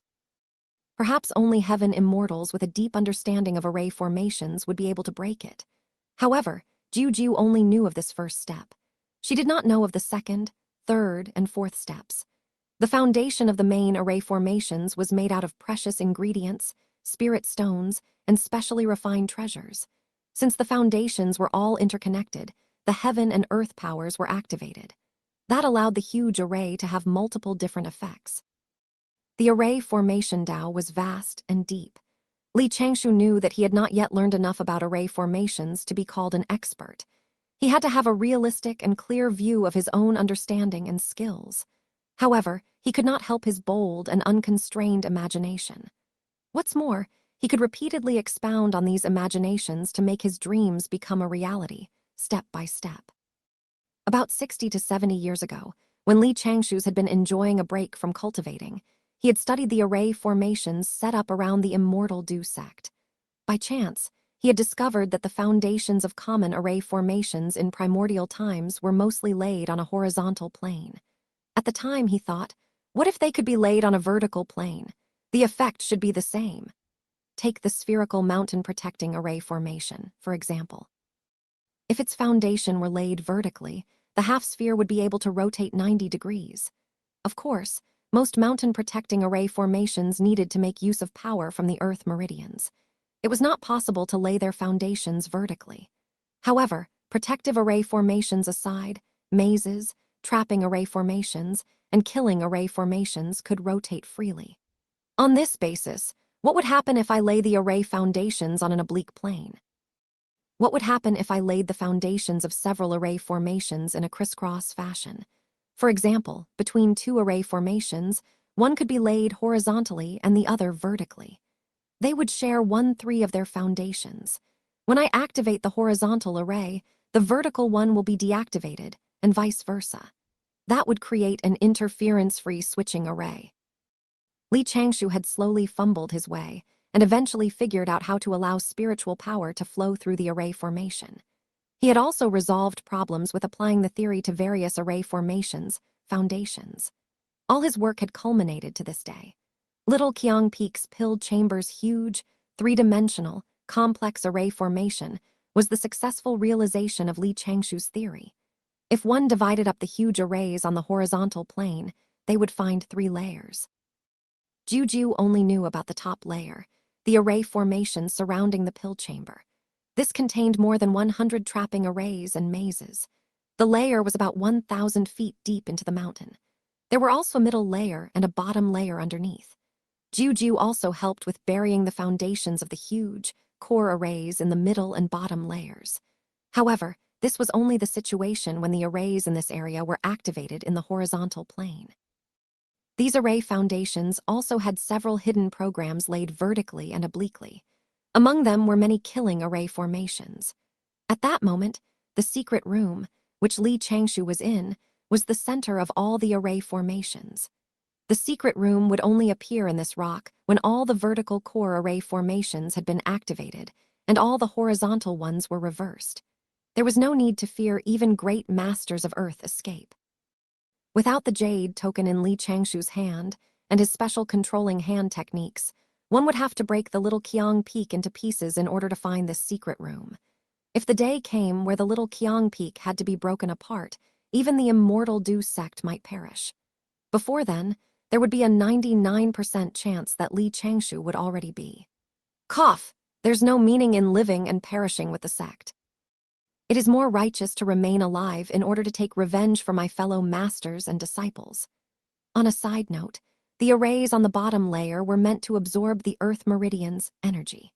In order to avoid absorbing too much power from Earth and Spirit Meridians, which would attract the attention of other cultivators or seniors in the sect, Li Changshu had to avoid all the Spirit Meridians. Instead, he chose to absorb turbid power, which the Earth had the most of, and then use the cleaning array left behind by the mage race to filter the power. Although this would slightly impact the power of the killing arrays, it was the most appropriate solution. What's more, even if experts in the sect noticed the group of arrays on the little Qiang Peak, as long as he did not activate the vertical and oblique planes, they would only see trapping arrays and mazes. They could not blame him for breaking the sect's rules. Before this, he had been using mediocrity as his disguise. This was known as passively camouflaging. Now, however, he was forced to do more since he needed a pill chamber to refine pills. He had to take active disguise to the extreme. As for the direction he would take in the future, Li Changshu had already thought about it. He would take all the array formations, foundations under the pilled chamber as his base. From there, he would slowly expand outwards. Little Qiang Peak would become a fortress in the sect, which no one would notice. He had only one life, and the primordial times were way too exciting. For cultivators in my generation, seeking longevity and the great Tao should come first. It would not be too late to appreciate the Trichiliacosm's beautiful views after that. Finally, said Li Changshu as he rubbed his hands together. He kept his sheepskin and jade token and retrieved several storage sacks. Then he poured out several storage Dharma treasures from within. After 2 years, he could finally take stock of the surprise rewards he had reaped from his expedition to the North Continent. First, I'll see how poor that immortal Yuan Ling was. Li Changshu chuckled as he took out 2 paper dolls and turned them into his clones. The clones lifted up 2 storage Dharma treasures, took one corner of the room, and began to melt them. Half a day later, the paper doll manning the furnace almost ran out of power. Li Changshu kept his rewards, got to his feet, and left the secret room. He held an embroidered case in his hand. Inside the case were 2 sleeping beetles. If he was not wrong, these should be love parasites. Good stuff, exclaimed Li Changshu. It's a pity I have no use for them now. I'll keep them first. In the future, if the immortal and spirit beasts I rear do not show signs of reproducing, I can use this to push them. That would increase their reproduction rate and save these rare breeds. Time flew by. It was now the day that Jiu had agreed to help Li Changshu with refining the pills. Jiu yawned as she put on a hemp garment that one of her senior sisters had washed for her. Sleepily, she mounted her wine gourd and headed towards the little Qiang Peak. As one of the main perfected immortals in the sect, Jiu had many powerful figures behind her. Thus, she flew without many restrictions. She could go wherever she wanted to go, except for the prohibited areas. Is today the 20th day? Jiu squeezed her fingers together and counted. Immediately, she felt confused. Before this, she had tried the drunken immortal concentrate because she had been seeking excitement. In the end, she had slept for 5 or 6 days straight. As she rushed along, she neglected to expand her immortal awareness. Thus, she failed to notice the floating cloud in the forest beneath her.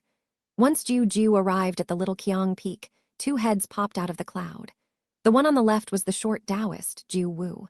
The one on the right looked like a teenage girl, no more than 16 or 17 years old.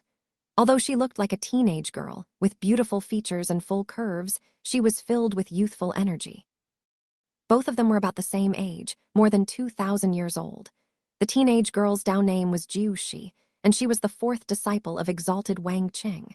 She was also Jiu Wu's Dao companion and the girl whom Jiu Wu often used the strong pupil 3-headed spider's web to spy on. Jiu Wu said in a low voice, "It doesn't seem right for us to do this. This is the little Qiang Peak after all. The teenage girl retorted irritatedly. What are you afraid of? If they're unhappy with us, we'll just have to fight the peak leader of this peak. Then she narrowed her apricot eyes and said, she came here the moment she woke up. There must be something wrong. When have you seen little Ju this hardworking? I want to see whether this junior brother Qi Yuan has grown 3 heads or 6 arms. How can he attract our little Ju here every day even before ascending to immortality? Ju Wu smiled bitterly as he raised his short, thick eyebrows. There are array formations here. I can't sense little Jiu's aura anymore. What array formation do we have to fear? Haven't we all learned these? Jiu Wu pursed her lips and grabbed Jiu Wu's collar. Without another word, they hid their figures and auras and turned into 2 shadows, which flew towards the little Qiang Peak's forest. We are both halfway to the heaven immortal realm. Must we fear array formations set up by someone who hasn't even ascended to immortality? Translator, Atlas Studios editor, Atlas Studios Shishi, senior sister, my dear wife. It's not appropriate for us to go in stealthily. Why not approach them openly? We can directly ask them anything that we want to, can't we? In the little Qiang Peak's forest, 2 shadows suddenly came to a halt. 2 figures appeared, one tall and one short. The 2 of them continued to use their hidden immortal senses to survey the sorcery around them. Jiu Wu stood in front of his Dao companion, who stood taller than him. He tried to persuade her earnestly. Little Jiu has grown up. We cannot always remain by her side. No matter what, she is an immortal who is 962 years and 6 months old. She is not a kid anymore. Jiu Shi, who had just been stopped by her Dao companion, rolled her eyes and tutted. What can we ask if we approach them openly? Obviously, we have to be stealthy in order to find out the truth about things like that. Have you forgotten how we found out about Little 6 and Little 7? If we had not caught them on the mattress, they would never have admitted it. Quickly, hide, don't reveal your steps. Jiu Shi stomped her foot and grabbed Jiu Wu's collar again. Then, she lifted him up. The 2 of them turned into shadows and disappeared further into the forest. Jiu Wu could not help but laugh bitterly. He could brag about being resourceful and intelligent in front of others, but in front of the woman he loved, he could not do anything. Still, after traveling less than 1,000 feet, they had no choice but to stop again. Both of their figures appeared on top of a huge tree. They began to survey the situation in front of them. This array formation is quite exquisitely made, praised Jiu Wu. The boundaries of the array formation seem to blend into the surroundings. They're just rough around the edges, revealing a bit of their spiritual power. Jiu Shi tilted her head, causing her 2 pigtails to sway. She took a closer look and nonchalantly said, it's just a bewildering and confusing array formation. Can't you and I handle it? Let's go into the array. Look at your expression. Are you unwilling? Do you still want to sleep on the bed tonight? Upon coming face to face with this threat, Jiu Wu immediately admitted defeat. Yes, of course I do. It's rare for Shishi to be out of seclusion. Forget it. I'll go in front. If anything happens, I'll be responsible. Jiu Wu sighed as he succumbed to Jiu Shi's tyrannical abuse. He jumped down from the top of the tree and clasped his hands behind his back as he advanced. He scanned his surroundings as his mind wandered. Jiu Wu was not thinking about whether he could undo the array formation. Actually, he did not think much about the little Qiang Peak at all. After all, there were no immortals in the little Qiang Peak. How powerful could their arrays be? Instead, what he was thinking about was what it would be like if they really bumped into little Jiu and junior brother Qi Yuan. It would be extremely awkward for sure. Especially, there's an 80% chance that junior brother Qi Yuan will not be able to make it through the heavenly tribulation. Is our junior sister going to be made a widow shortly after finding a Dao companion for herself? What should we do about this? Pick up the pace? Jiu Shi, who was behind Jiu Wu, rushed him. If you keep dilly-dallying like that, we won't be able to see anything when we arrive. Don't rush. I'm going to find the exit of this array formation.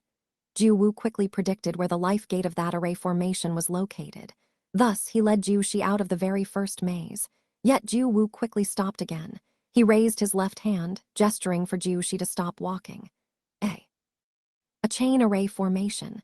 Jiu Wu rejoiced in his heart. Rubbing his chin, he sighed and said, although they are simple array formations placed one after another, the fact that this person could form a chain out of them shows that he is quite smart and artistic. Long-winded, Jiu Shi tutted, and then moved 2 steps in front of her junior brother. She expanded her immortal awareness and quickly searched for the exit of the array formation. Curtly, she said, follow me. Jiu Wu smiled helplessly and followed behind his Dao companion and senior sister. In his heart, he wondered what he would do if the situation turned into a mess later. At the same time, in the pilled chamber more than 5 kilometers away, Li Changshou, who was tidying up the herbs and medicine, frowned. His expression unchanging, he turned to look at Jiu, who was meditating. He began to ponder but said nothing. The person beside Uncle Master Jiu Wu should be one of the 9 Jiu immortals, too. That's just as well. Both of them can help me test out the effectiveness of the arrays on the bottom later. Aunt Master Jiu, I'm here. Are we starting? We have to wait a while more, replied Li Changshou, smiling. When you get back to the heaven-breaking peak, if someone asks Aunt Master Jiu what you've been doing here, you can just tell them the truth. However, it'll be best if you could keep the arrangement and quantity of the array formations here a secret for your disciple. Don't worry, I understand all these principles. Jiu patted her chest hard. Your Aunt Master is not the kind who forgets herself after obtaining benefits. On account of the fact that you've given me so much beauty's charm, I promise to keep my lips sealed. Li Changshou gave her a small smile and continued to weigh the various herbs and ingredients. Finally, he could start refining the immortal melting pill. However, he could only begin after the 2 perfected immortals outside left. In the forest, an hour had passed since the 2 elder perfected immortals of the 9 Jiu immortals had entered the array formation. You solved this array, mumbled Jiu Shi. I am mainly trained in refining weapons. I can't beat you and 3rd senior brother when it comes to array formations. Jiu Wu smiled subtly and kept his hands behind his back as he walked past his Dao companion. His short figure emitted manliness and pride. Follow me closely. This array formation is called the quick revolving array formation. It's still quite a basic maze, but the life gate is in a strange position. It's located at the top. Before he finished speaking, Jiu Wu located the array's exit. He led Jiu Shi and jumped out of the array formation into the next. Then everything around them began to rotate at once. Another hour later. This is strange. I think we made one full circle to return to our starting point. Jiu Wu's expression turned somber as he squeezed his fingers to analyze the situation. We just passed through 24 array formations, which were linked together. Yet these small array formations seemed to form a huge, concealed array. We were led right back to our starting point as we followed the directions of the life gates. The creator got the best results with the least expense by setting up the array formations in this manner. I can't say that he's an expert, but this is very interesting. It is very interesting indeed. Jiu Shi smacked her forehead and scolded. Resolve this. How long has it been? According to your timing each time, you would have gotten us through 3 or 4 array formations by now. Jiu Wu cleared his throat. All right, it's time for me to get serious. Follow me. At once, he pulled his Dao companion and walked briskly into the maze. Both of them quickly disappeared into the forest. 2 hours later. This doesn't make sense. This shouldn't be happening. Jiu Wu sat cross-legged on the ground, on top of a pile of leaves. He squeezed the fingers of both of his hands, analyzing the situation. Jiu Shi rubbed her clean, smooth, beautiful chin as she paced back and forth. She kept chanting the incantations for array formations that she knew, but they were of no use at that moment. Their current problem was not finding Jiu in this huge array. Instead, the main problem was that they were already completely lost in this chain array. No matter which direction they traveled, even up or down, they would find themselves in another maze. They kept coming back full circle. No matter how hard they tried, they could not find the exit. Jiu Shi said, why don't we blow this array formation up? We cannot. Did we come here to catch people or to blow up the mountain? Jiu Wu smiled bitterly. What's more, if word gets out that we got stuck in an array formation on the little Qiang Peak, where there are no immortals, how can we show our faces in public again? Jiu Shi complained. Aren't you an expert in array formations? These are basic array formations indeed, but there is no set way to break out of chain arrays. We can only grind our way out slowly, or look for a tier between arrays. However, the person who set up these arrays covered up these tiers perfectly. Jiu Wu smacked his forehead and said, Come, I found a way to get out of this array formation. Let's try again. Thus, another 2 hours later. Crash, 5 feet above the ground, a flat forehead kept knocking itself against the trunk of a huge tree. The short Taoist's eyes were hollow and caved in. His normally bright and alert gaze was now dim and lifeless. Leaves and branches clung to his brown robe. The aura in his body was a mess. He knocked his forehead into the tree trunk again as he laughed mirthlessly. Then he mumbled, "It's fake. The comprehension of array formations that I had was all fake. Even basic array formations can form such a high-level maze and trapping array when grouped together. It looks like I've been on the wrong path all these years. Have I been on the wrong Tao all this time, too? My inaction sutra is wrong as well, right? Hee. After all, I'm just an average perfected immortal. Hee.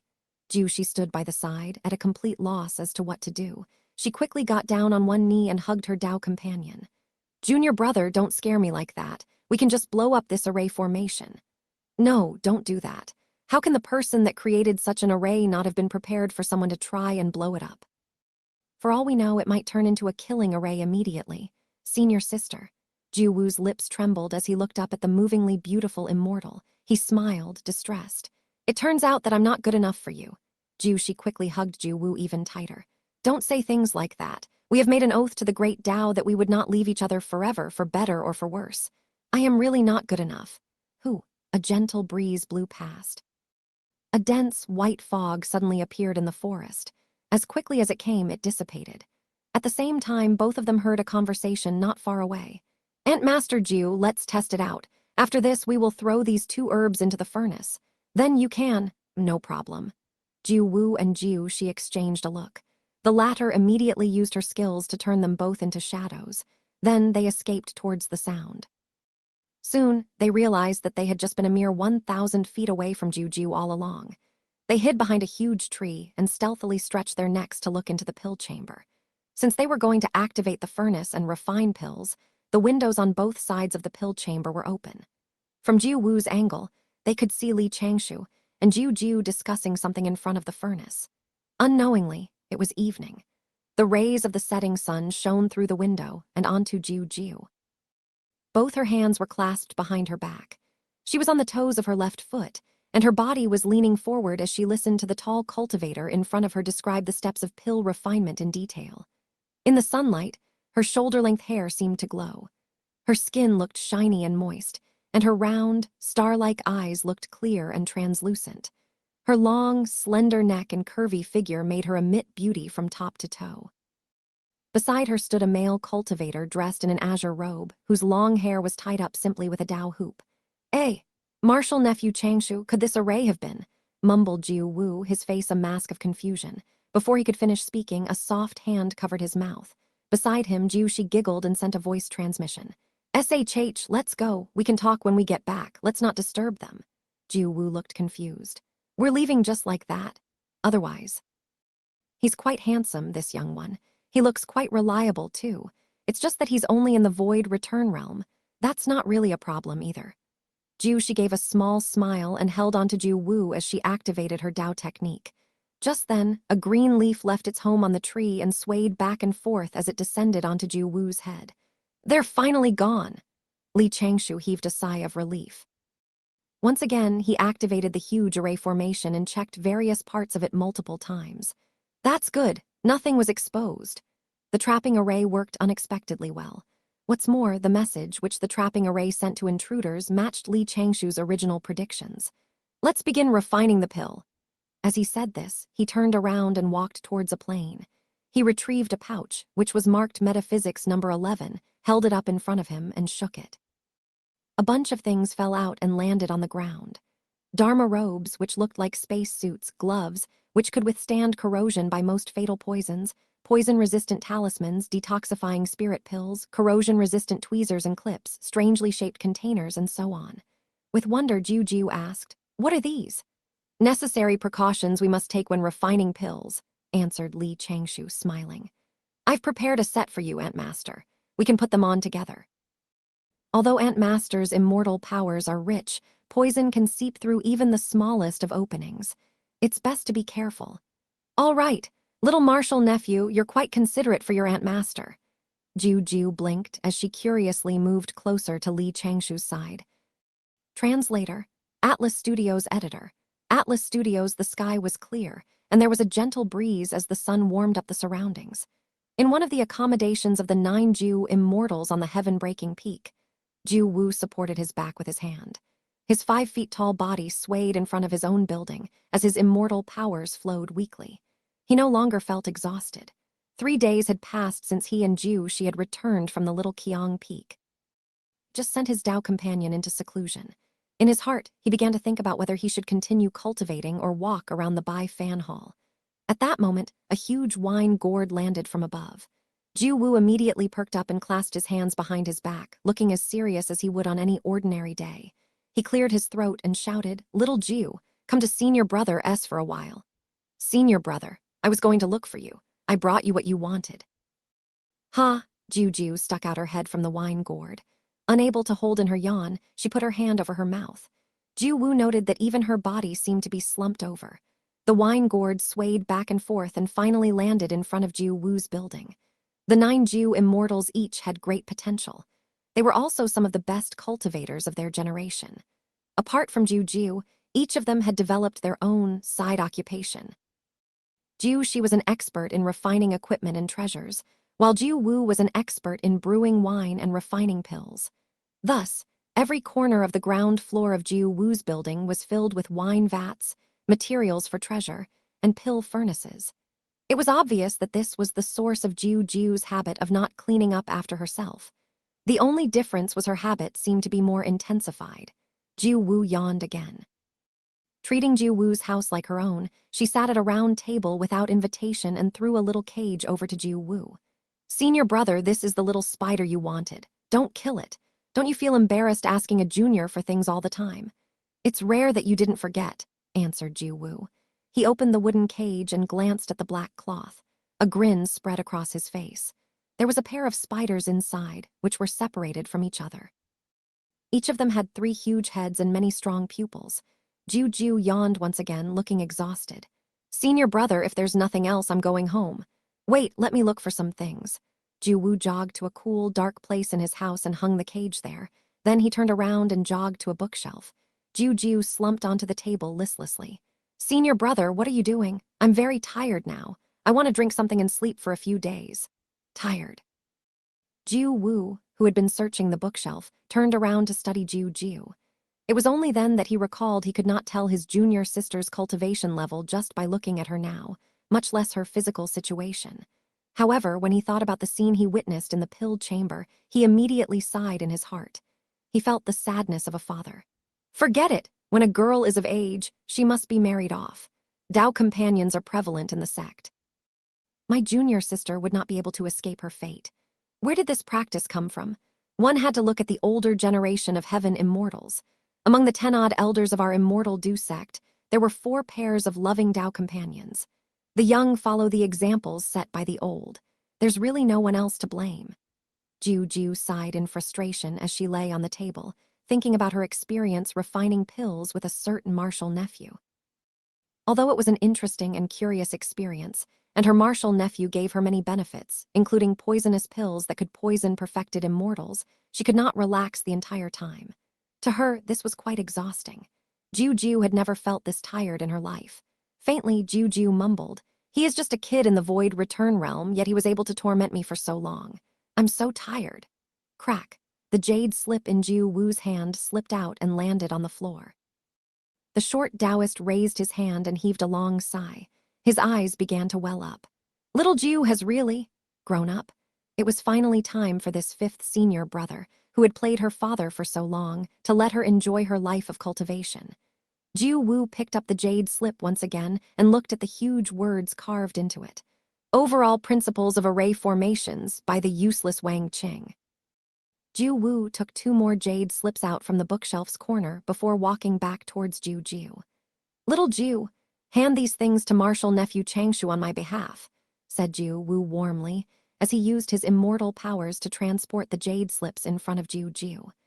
"These are outlines of array formations written by Master, as well as the lesson's 3rd senior sister, and I have learned after studying array formations all these years."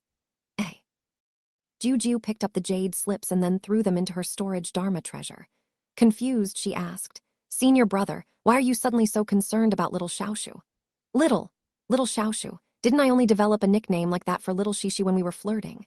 Jiu Wu raised his head and sucked in a deep breath.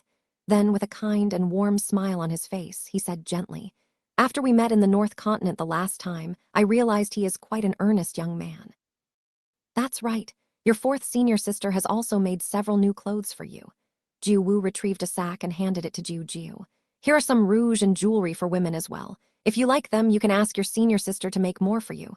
Clothes? What clothes? Jiu Jiu picked up the sack and reached in, pulling out a thin, gauzy dress at random. Immediately, a few black lines appeared on her forehead. Senior brother. Since when have I worn something like that? Cough, don't blame your senior brother for being nosy. Junior sister, although you are naturally beautiful, you need to dress up once in a while. That's right, did you and Marshall nephew Changshou start 2 years ago? 2 years ago, start. Juju scanned Jiu Wu from head to toe, frowning and pursing her lips. Suddenly, she threw the gauzy dress back into the sack. Not knowing whether to laugh or cry, she asked, "Don't tell me that you think little Xiaoxu and I are together." Jiu Wu paused. "Aren't you?" Juju made a face of disgust. "What do you take your junior sister for? Am I the kind who would go after Marshall nephews? I can't bring myself to go after young, tender flesh." Jiu Wu stared at Juju. "Then why have you been going to the Little Qiang Peak so often over the last 2 years?" "I was helping to set up array formations," answered Juju as she spread out her hands. "I was banned from wine for 3 years. Marshall nephew gave me good drinks to replace wine. In return, I helped him set up array formations." Jiu Wu's eyes widened. "Junior sister, you were the one who set up the array formation on the Little Qiang Peak." "That's right, I did it myself." Jiu raised her eyebrows proudly. However, she quickly explained the situation. "Senior brother, you know I'm not interested in array formations. Changshou was the one who told me where to place what." Then, when the array formation was coming into shape, I was in charge of suppressing the spiritual energy flow. However, during this period, there was no need for me to set up any more array formations. I could not take the benefits for nothing, could I? These few days, I helped him refine a pill. Senior brother, what's the matter? Your expression is so strange." "I see." A realization dawned on Jiu Wu. He stood up and paced the room. The chain array formation was not set up by someone who had not ascended to immortality. It's no wonder that only simple mazes and trapping arrays were used. He used his smarts and your hands in order to develop something like that. Amazing. Amazing. This Li Changshou does not have elite-level potential, but he is in the Void Return Realm even though he joined the sect about 100 years ago. That means he is slightly better than average. If one nurtures him, he will have no problem ascending to immortality. He can make something of himself with hard work. At the side, Juju yawned and stood up quietly. Her head was lowered, her body was bent over, and her arms were hanging by her side as she drifted towards the door. "Senior brother, I'm going back to rest. Refining pills is so tiring." "AI, little Jiu, the 3 jade slips that I handed to you," Jiu Wu quickly said. "I think you should give them back to me. These are treasures belonging to our line of succession. We should not hand them out so easily. They're just some of the lessons you learned. Why do you have to be so stingy?" Jiu rolled her eyes and tossed 2 bottles to Jiu Wu. "I'll make the decision. I'm using a few poisonous pills that little Xiaoshu made in order to obtain these lessons from you. That should do it, right? These are poisonous pills that can injure even perfected immortals. It was a product of some of my hard work, too." "Those are not just ordinary lessons, poisonous pills." Jiu Wu caught the bottles and frowned as he studied them. Jiu Wu was already drifting out of Jiu Wu's building and returning to her own. What's more, she was activating the huge array outside her building. Jiu Wu could not help but laugh. There is nothing wrong with 9th junior sister giving him these jade slips. After all, Li Changshou is a disciple of their own sect as well. Jiu Wu surrounded his body with immortal power and sent the bottles tens of feet away from himself. Then, he opened the bottles from afar. Looking in, he discovered that there were 3 red pills in each bottle. They were emitting a light fragrance. "They are bone and mind-rotting pills and soul-transforming killing pills. They are of good quality as well. Although they are poisonous pills, they are of similar quality as immortal pills. Were these refined using little Jiu's powers as well? This Li Changshou is something." Jiu Wu could not help but laugh again. Then, he spotted something else on the bottles. He brought them closer so that he could study the bottles. There were 2 lines of words on the bottles. Placing the bottles side by side, he realized that the sentences flowed. The short Taoist mumbled as he held the bottles up. "It's rare to find some peace on the road to immortality. Refrain from worldly riches and make a gentleman's agreement." Finally, a small smile appeared on his lips. This fella had indeed discovered she and I. That was why he intentionally undid the array formation. With these words, He is explaining that there is a working relationship between him and little Jiu. He's asking us not to worry. That's not right. How did he know that these 2 bottles would end up in the hands of Xixi or me? Little Jiu would not have noticed the words on the bottles. Even if she did, she would not care.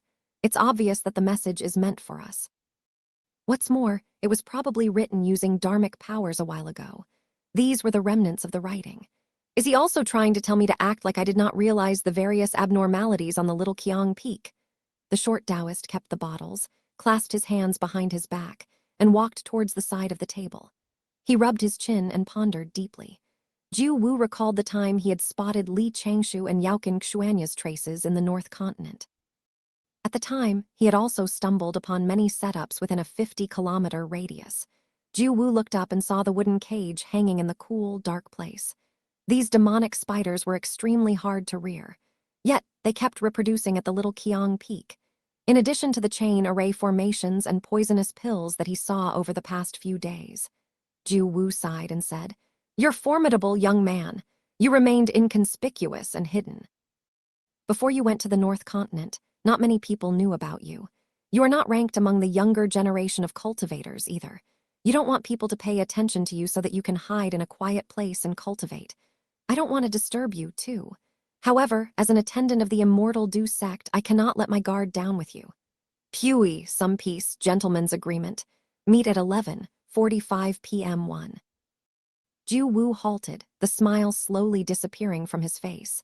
At 11:45 p.m., Jiu Wu rode a cloud towards the little Qiang peak.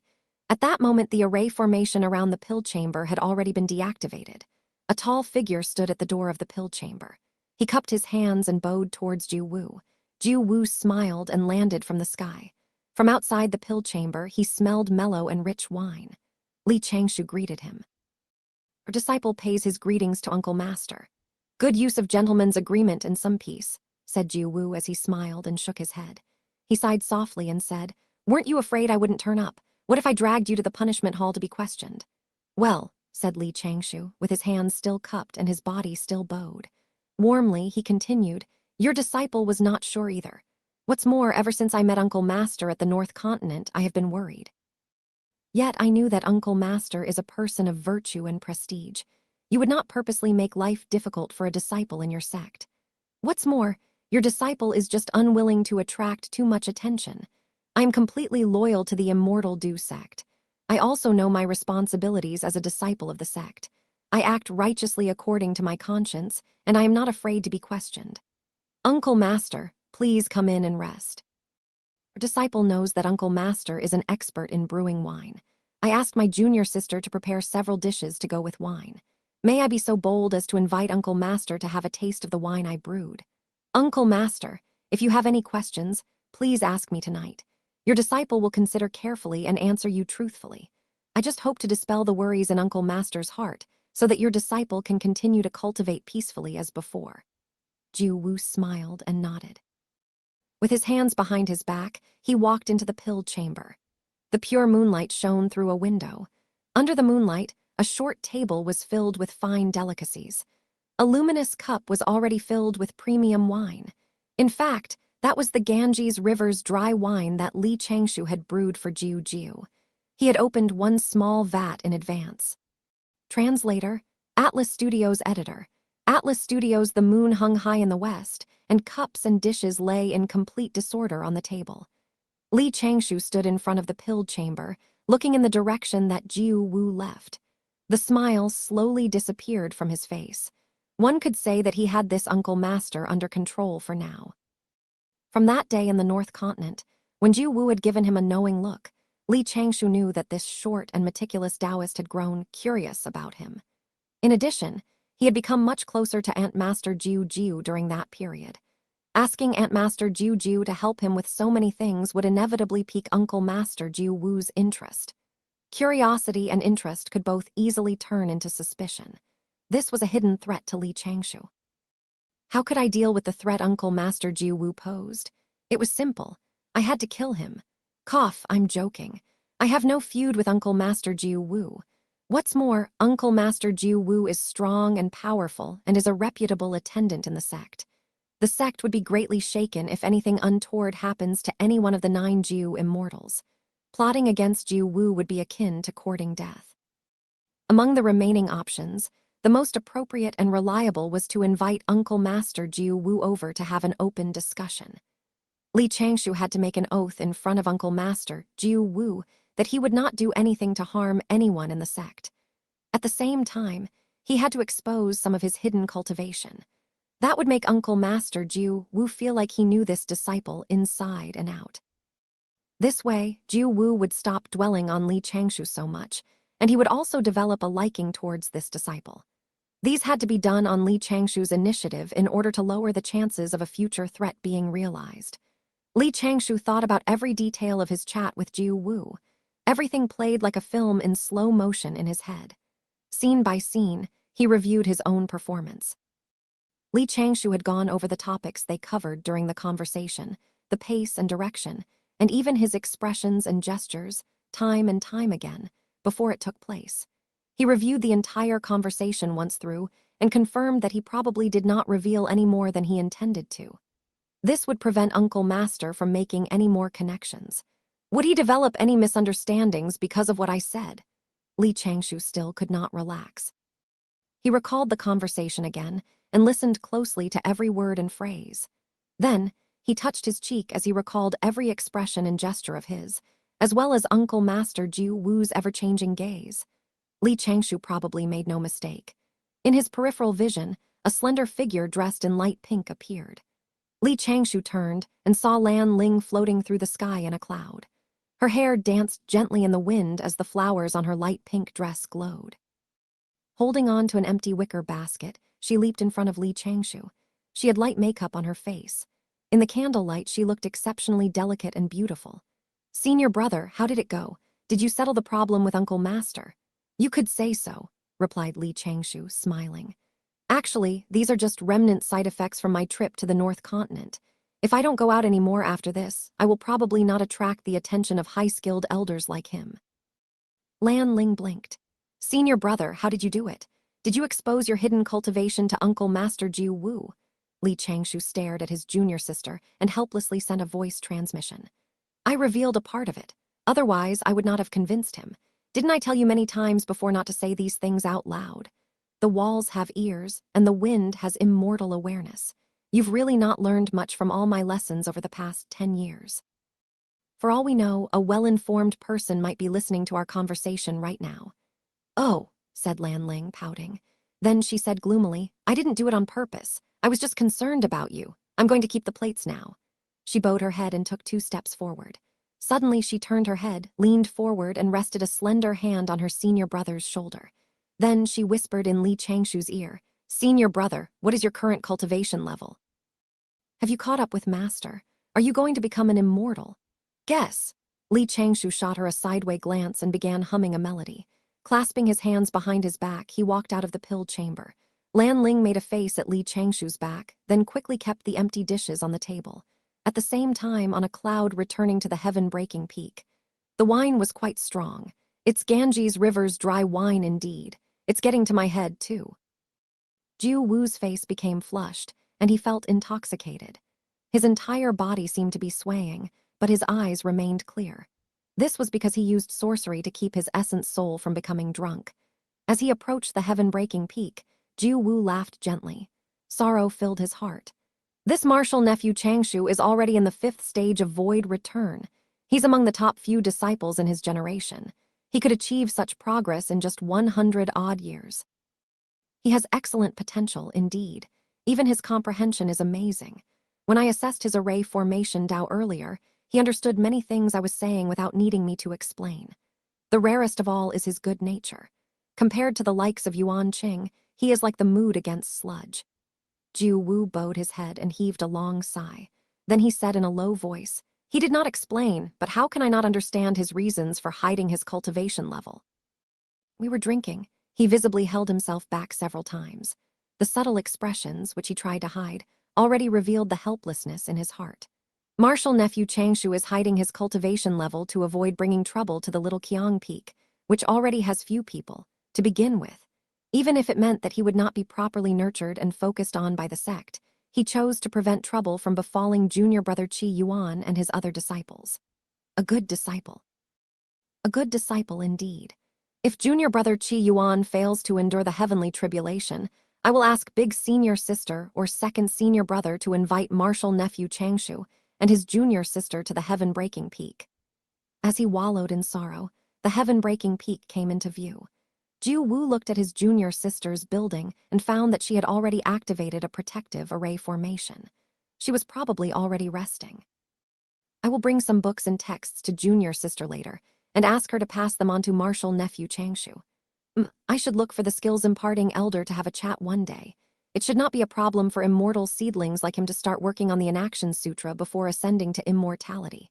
Little Qiang Peak, junior brother Qi Yuan has a good disciple. I cannot help but admire him. Shaking his head and sighing, Jiu Wu returned to his own building. Then, he activated the surrounding array formation and drifted to his bed, where remnants of Jiu Shi's fragrance lingered. There, he sat cross-legged and began to meditate. 2 days had passed since Li Changshou had spoken to Jiu Wu in the night. Li Changshou could finally be sure that this uncle master would not do anything else to him. This comforted Li Changshou. Peace had finally been restored to his life as a cultivator, and things were just as it had been for the past 100-odd years. In fact, all of these things had only happened because of those immortal emancipating herbs. The immortal melting pill was already complete, and the ups and downs were over. Li Changshou was satisfied with both the process and the outcome. In the afternoon, Li Changshou went to the pill chamber and wrapped one immortal melting pill in a thin layer of candy. Currently, Li Changshou could say that he was done with all the preparations required for the first plan. He looked at the additional 11 immortal melting pills that he had produced and then divided them into 3 portions. Carefully, he put them away. Few people refined pills like that, but they were treasures to people who had no hope of becoming immortals, but who wanted to escape the heavenly tribulation and live a long life. If Li Changshou had the opportunity, he would go to a noisy marketplace and sell a few of these. There, he would trade these for more precious materials to make array formation foundations. Of course, he had to keep 2 as spare. Li Changshou knew that he now had an 80% chance of making it through the heavenly tribulation, and that these chances would keep increasing as he kept cultivating. He also knew that his junior sister would advance quickly towards immortal ascension, and that her chances of making it through the heavenly tribulation would be above 60% as well. However, one could not be too sure about these things. Nobody would be able to tell what would happen in the future. At the very least, if he kept an extra immortal melting pill on hand, he would not have to fear that the heavenly tribulation would go wrong and kill him. Li Changshou would also keep an extra pill for his junior sister. That would allow her to replicate their master's plan for old age. As a disciple and a senior brother, this was the most that Li Changshou could do for them. Looking at the immortal melting pill caused Li Changshou to fall into deep thought once again. What if, I'm just saying what if, Master cannot even make it through the first tribulation? If he is reduced to ashes when the first bolt of lightning strikes, what should I do? The preparations for the first plan are done. I should get started on the second and third plans while I'm at it. Would be best if Master suddenly has an epiphany and makes it through the heavenly tribulation to become an ordinary immortal. Li Changshou sighed and stood up, keeping the candy-wrapped immortal melting pills in his sleeves. Slowly, he walked out of the pill chamber. An hour later, Li Changshou stood in front of the place where his master was secluding himself. He cleared his throat, gave a Dao salute towards the door and shouted, "Master, your disciple wants to ask you a few questions about cultivation." Your disciple is deeply sorry for disturbing Master while you are cultivating. Soon, the wooden door opened, and the old Taoist priest, Qi Yuan, walked out smiling. He waved his hand at Li Changshou. "Come, let's go to the lake. Your master has been neglecting to teach you these few years as well." Li Changshou sighed softly in his heart. Master opened the door so quickly. It's obvious he was not meditating. Is it hard for him to meditate now? It looks like the heavenly tribulation is really right around the corner. They arrived at the side of the lake, underneath a willow. Qi Yuan pulled out 2 meditation cushions and sat opposite Li Changshou. Qi Yuan said in a warm tone, "Feel free to ask me any questions." Then Qi Yuan's gaze darkened. He sighed and said, "If I don't make it through the heavenly tribulation, I might not have a chance to answer your questions in the future." "Master, what are you talking about?" Li Changshou smiled. You will make it through the heavenly tribulation for sure. Master, haven't you always said that if we don't have confidence in ourselves, we will not be able to face the obstacles and training that the great Tao gives us? You're so afraid of death, yet you are turning around to teach your master. Qi Yuan chided Li Changshou with a serious expression. Li Changshou grinned and quickly cut to the chase. He began to ask questions about his own cultivation. Li Changshou's first 3 questions were quite ordinary. They were all questions that most cultivators in the Void Return Realm would have. Qi Yuan explained the answers in great detail. Li Changshou's 4th question was, what does a soul returns to its soul, aura returns to its aura, the 5 elements function in a cycle, the world is restored to order mean? Qi Yuan paused, and then walked towards the lake, deep in thought. Li Changshou did not stop. Instead, he asked 3 more questions, which were obviously outside the syllabus. At that moment, Qi Yuan did not know how to respond to Li Changshou. Li Changshou was not making his master look bad on purpose. He merely wanted to remind his master tactfully that if there was a bottleneck in his cultivation journey, these few paths remained accessible to him to explore. Currently, Qi Yuan was well aware that the chances of him making it through the heavenly tribulation were slim. He wanted to try his best to teach his disciple well, and was deeply considering his own understanding of these problems. He dared not mislead his own disciple. Slowly, Qi Yuan fell into deep thought. Shortly after, Qi Yuan closed his eyes to focus. Subsequently, flower petals appeared around the old Taoist. This was a common sight for cultivators who were approaching the heavenly tribulation. However, the flower petals around Qi Yuan were extremely faint. The silhouettes of the petals were also blurry. Very carefully, Li Changshou set up a simple noise cancellation layer around his master. Then, he turned around and headed back to his straw hut to busy himself. This was the main part of the second plan. He needed to try his best to improve his master's skill, as well as his master's comprehension and understanding of the great Tao. AI, if only I could give master a portion of the epiphanies I have every once in a while. Li Changshou sighed in his heart, and then prepared the supplementary steps of this plan. The supplementary portion of the second plan was awesome. Li Changshou took out a pouch marked Metaphysics number 32. From inside, he retrieved several 3 feet long, purple logs and 6 feet long, multicolored metal rods. He began to fiddle with them quietly. Lightning-conducting logs were common materials used in setting up lightning elemental array formations. They could conduct the power of thunder and lightning. The lightning-accumulating 7 deity metal was also a common material used in lightning elemental array formations. They could accumulate and distribute the power of thunder and lightning. According to Li Changshou's knowledge, the destruction caused to cultivators by the heavenly tribulation could mostly be attributed to the power of thunder and lightning. Only a small fraction could be attributed to the attacks of the great Tao. If he could build a 2 times lightning diverting rod, it could help cultivators midway through the heavenly tribulation. When the lightning struck, more than half of the power of thunder and lightning could be diverted out of their bodies. This might increase one's chances of making it through the heavenly tribulation. What's more, theoretically, this should not trigger an amplification of the heavenly tribulation's power. No matter what, Li Changshou had to give it a shot. Translator, Atlas Studios editor, Atlas Studios senior brother, what do you have here? Is this also a tool that could speed up the installation of array formations? Lan Ling swore to the Grand Pure One it was the only thing she asked before she was called and imprisoned by her senior brother in a wooden cage. She had become a lab rat for that technical product. The wooden cage was about the height of a man. It was made of 36 connected lightning-conducting logs. Its interior was also coated with a delicate layer of colorful iron web. The lightning-conducting logs were pieced and tied together.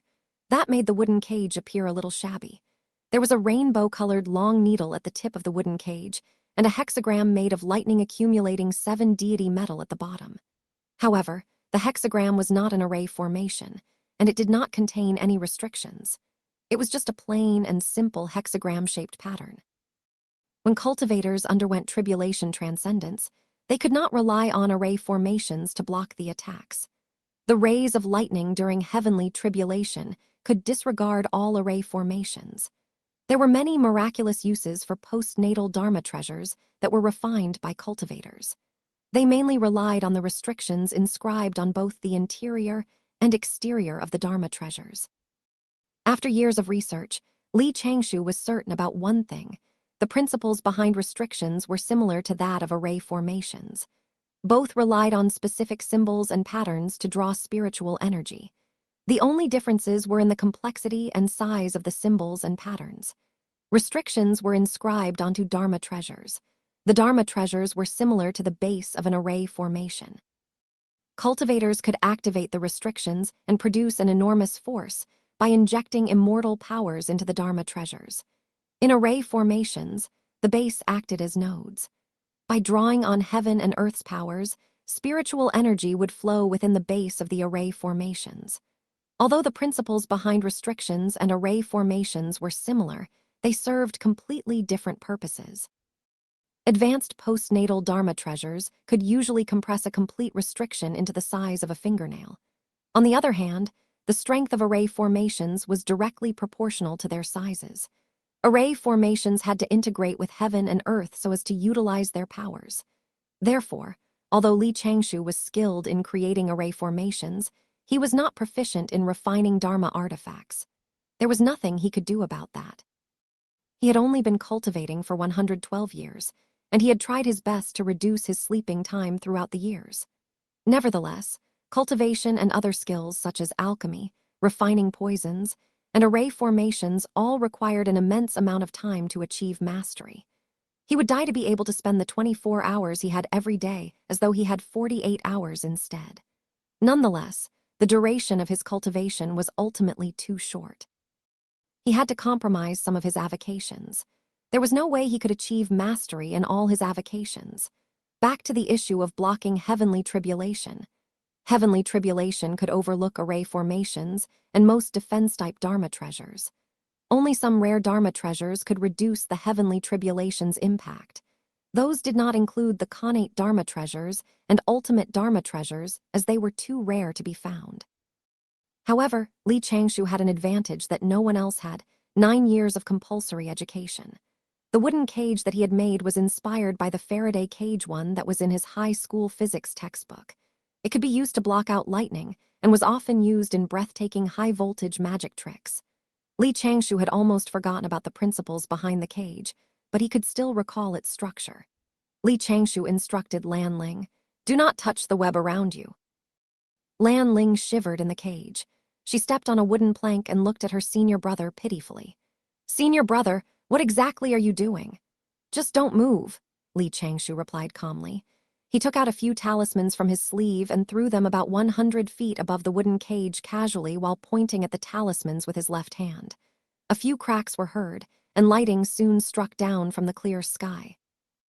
A few bolts of lightning struck directly on the lightning-conducting logs above the wooden cage. The iron web surrounding the wooden cage was lit up by tiny electric currents instantly. The lightning accumulating 7 deity metal at the bottom of the wooden cage instantly scattered the electric currents and integrated them into the ground. Lan Ling was hugging her head and cowering in fear. She looked up slowly and glanced around in astonishment. Praises escaped her mouth. "What is this treasure?" "It could actually block the lightning bolts successfully," Li Changshou replied nonchalantly. "This is the Faraday cage. Stay in there a while longer. I'll try increasing the voltage." "Senior brother, why don't we stop here? Yeah." Before Lan Ling could finish her sentence, Li Changshou had taken a stack of yellow paper talismans from his sleeve. He activated them using his dharmic powers and threw them above the wooden cage. These talismans produced bolts of lightning and filled the sky with thunderbolts. Boom. Lightning bolts crashed towards the wooden cage below. In a split second, the sky was engulfed by lightning. The birds on the little Qiang peak flocked above the forest, and the spiritual beasts were filled with uneasiness. The experiments showed that the Faraday cage's effects were pretty remarkable. The only concern that he had was whether the heavenly tribulation would demolish the cage. He only hoped that the cage could block the first bolt of heavenly lightning during the heavenly tribulation for his master. "Come on out. Thank you for your hard work," Li Changshou called out before starting to think of ways to reinforce the wooden cage. Lan Ling could not resist the urge to complain. "Senior brother, you could have placed a fish in the cage. Wouldn't that achieve the same result? I wanted you to participate in this. We both helped Master during his tribulation transcendence," Li Changshou replied while smiling. Lan Ling pursed her lips and arranged her beautiful hair behind her ears. "Senior brother, are we going to continue experimenting?" she asked softly. "My cultivation level might not be high, but I can definitely help with these things. You can't stay in there for the next experiments. We'll do as you have said. Let's grab a bucket and experiment with fish." Changshou took out a bunch of colorful and long strings. He continued burying his head in the tasks. "We are now testing the intensity of the lightning strikes. There's no way you can handle the impacts if they land on you." Lan Ling responded in agreement, turned around, and rushed to the side of the lake. She carefully avoided her master, who was meditating in the soundproof field, and jumped onto the lake. After a while, lightning appeared above the little Qiang Peak again. That lasted for about 3 days. Those who noticed the lightning thought that someone was practicing lightning dharma spells on the mountain peak. Nobody paid attention to the weird occurrences. That continued until Qi Yuan woke up from his meditation. Satisfied with the outcome of his meditation, he turned around to find that the lush grass and beautiful scenery beside the lake had been thoroughly demolished. Parallel black vertical lines appeared on his forehead that was full of wrinkles. A large hole had formed on the bank of the lake. His 2 disciples were squatting at the bottom of the hole and were working on a large bird cage. Qi Yuan sighed in despair and chided them. "What are you 2 doing instead of cultivating?" "Master, you're awake," Lan Ling called out in excitement. "Senior brother has made a treasure that could help you with the heavenly tribulation. We have tested it out hundreds of times with lightning strikes. The fish are still alive." Changshou added, "Please wait a moment, master. This object will be completed soon." "Oh." Qi Yuan's expression changed instantly. He was curious about the new innovation his elder disciple was working on. However, the moment he stepped forward, his expression changed again. He stood still and looked at the sky in the east. Lan Ling lifted her head and asked, "What's wrong, master?" "Haze." Qi Yuan stood with his hands behind his back. He replied gently, "The heavenly tribulation is here." Those words made Changshou and Lan Ling's smiles disappear instantly. They jumped out of the hole hurriedly and looked towards the direction their master was looking at. A sea of dark clouds appeared in the east and was moving towards the immortal dew sect at fast speed. "Ling, quickly," Changshou shouted immediately. "Ling, quickly. Bring the cage to the Tribulation Transcendence venue that Master had picked in the mountains behind. Make sure that the 6 poles of 7 deity metal are buried in the ground." "Okay." Lan Ling carried the Faraday cage with her skinny arms and rushed towards the mountains behind on a cloud. She did not have time to be concerned about her fairy image. At that moment, Changshou was even more worried than his master. He took out a brocade box from his sleeve and rushed towards Qi Yuan. "Master, this is a precious pill that I have specially refined for you. It can help you block 1 bolt of heavenly lightning. After the first lightning bolt, you can consume this immediately if you think that you cannot handle the next strike." Qi Yuan looked at Changshou with a smile and said in a hushed voice, "Keep this precious pill for yourself. You can use it during your tribulation transcendence. Don't waste it on me." "Master." Changshou knelt down in front of Qi Yuan and squeezed the brocade box into Qi Yuan's hands. He said anxiously, "Master, you have raised and taught me for so many years. You are the one who guided me on the path to pursue Tao, and you had never been harsh on me or asked anything from me. This is the only thing I can do for you, master. If you do not accept this pill, I will destroy it immediately." Qi Yuan smiled bitterly and said, "Why do you have to do this? How could I possibly not know about my condition?" "Oh, right, I have 11 more of those pills." Changshu changed his strategy immediately. "I can swear to the miraculous Tao that I definitely have 11 more similar pills, and every cultivator can only consume one of the pills." Qi Yuan was a little hesitant. "Really? Definitely? Okay then." Qi Yuan grabbed the brocade box with his hand and said, "Come on, let's head to the back mountains. Let's not allow the heavenly tribulation to destroy our accommodation." The gray cloud soon reached the immortal dew sect. Changshu hopped on a white cloud hurriedly and pulled his master to the back mountains. "Master, you can save your Dharma powers now." "Oh, right. Master, do you have sufficient medicinal pills with you?" "You can use all kinds of medicinal pills during tribulation transcendence. Have you prepared enough pills to treat your injuries and recover your energy? Why did the heavenly tribulation come without any warning?" "I have prepared them. I have prepared them." Qi Yuan smiled as he looked at Changshu, who was standing in front of him. He recalled the demure and lost little boy Changshu was when he brought him to the mountains initially. In a whiz, so many years had passed. Although the little kid then became a little wild, he had ultimately grown up. Qi Yuan spent the last of the resources that the little Qiang peak had on him. His only wish was that Li Changshou could successfully become an immortal. Changshou, if I do not manage to survive the heavenly tribulation, the little Qiang peak will be left in your hands. If the sect wants to reclaim our little Qiang peak, do not obstruct them. Listen to the sect's arrangement. I have begged a few fellow sect members that I am familiar with for a favor. They will bring you and Ling to their peak to cultivate. Master, you will definitely survive the heavenly tribulation, Li Changshou asserted. Be confident. Do not be depressed. This is an obstacle that the heavenly Tao wants you to overcome. Everything will be okay once you have overcome it. If living things do not fight for a chance to survive, what is the point of their existence?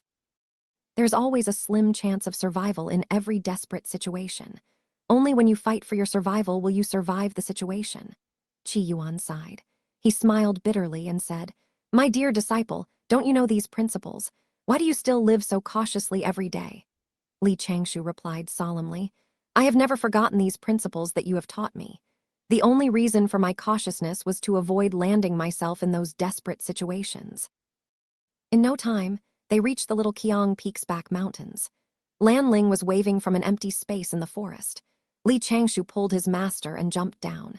He pushed his master into the newly constructed wooden cage without any room for debate. Afterward, he lowered his head and started checking the condition of the birdcage. He took out a couple of porcelain bottles, threw them into his master's hands, and closed the wooden cage door. Then, he pulled Lan Ling and started retreating quickly. The gray cloud had already appeared above the immortal dew sect and shielded the light from outside. The immortal dew sect was engulfed in darkness. Li Changshou yelled at the top of his lungs, Master, do your best to fight it. The precious pill must be used after the first bolt of heavenly lightning. Qi Yuan nodded his head solemnly. He lifted his head and looked at the tribulation cloud. Waves of Dharma powers swarmed him. His sleeves and the seams of his Dao robe were moving without the presence of any wind. Lan Ling shouted, Master, you can do this. I will fight for myself this time. Qi Yuan looked at the sky. His eyes were sparkling. A fight against destiny. All of a sudden, the cry of a dragon sounded above the clouds. A 10,000 feet long azure dragon that was covered in shimmering red scales emerged from the gray clouds. Its claws slammed onto the mountain protecting array formation. The lights in the mountain protecting array formation flickered as the mountains trembled. Loud booms sounded from the ground on all sides. At the same time, a deep voice sounded from the skies. The person in charge of the immortal dew sect, come out and reply to me. Wait, azure dragon, calling out people. This gray cloud was situated outside the mountain protecting array formation. It did not have the ability to disregard all array formations. Although it has a suppressive force, upon closer inspection, it was not the heavenly suppressive force. Hey, isn't that Master's tribulation cloud? Li Changshou tilted her head. He could not stop himself from cupping his forehead. Qi Yuan, standing inside the Faraday's cage, also twitched the corner of his lip. This old Taoist priest turned around quietly and squatted down slowly. Oh, my grand pure one, I have embarrassed myself thoroughly this time.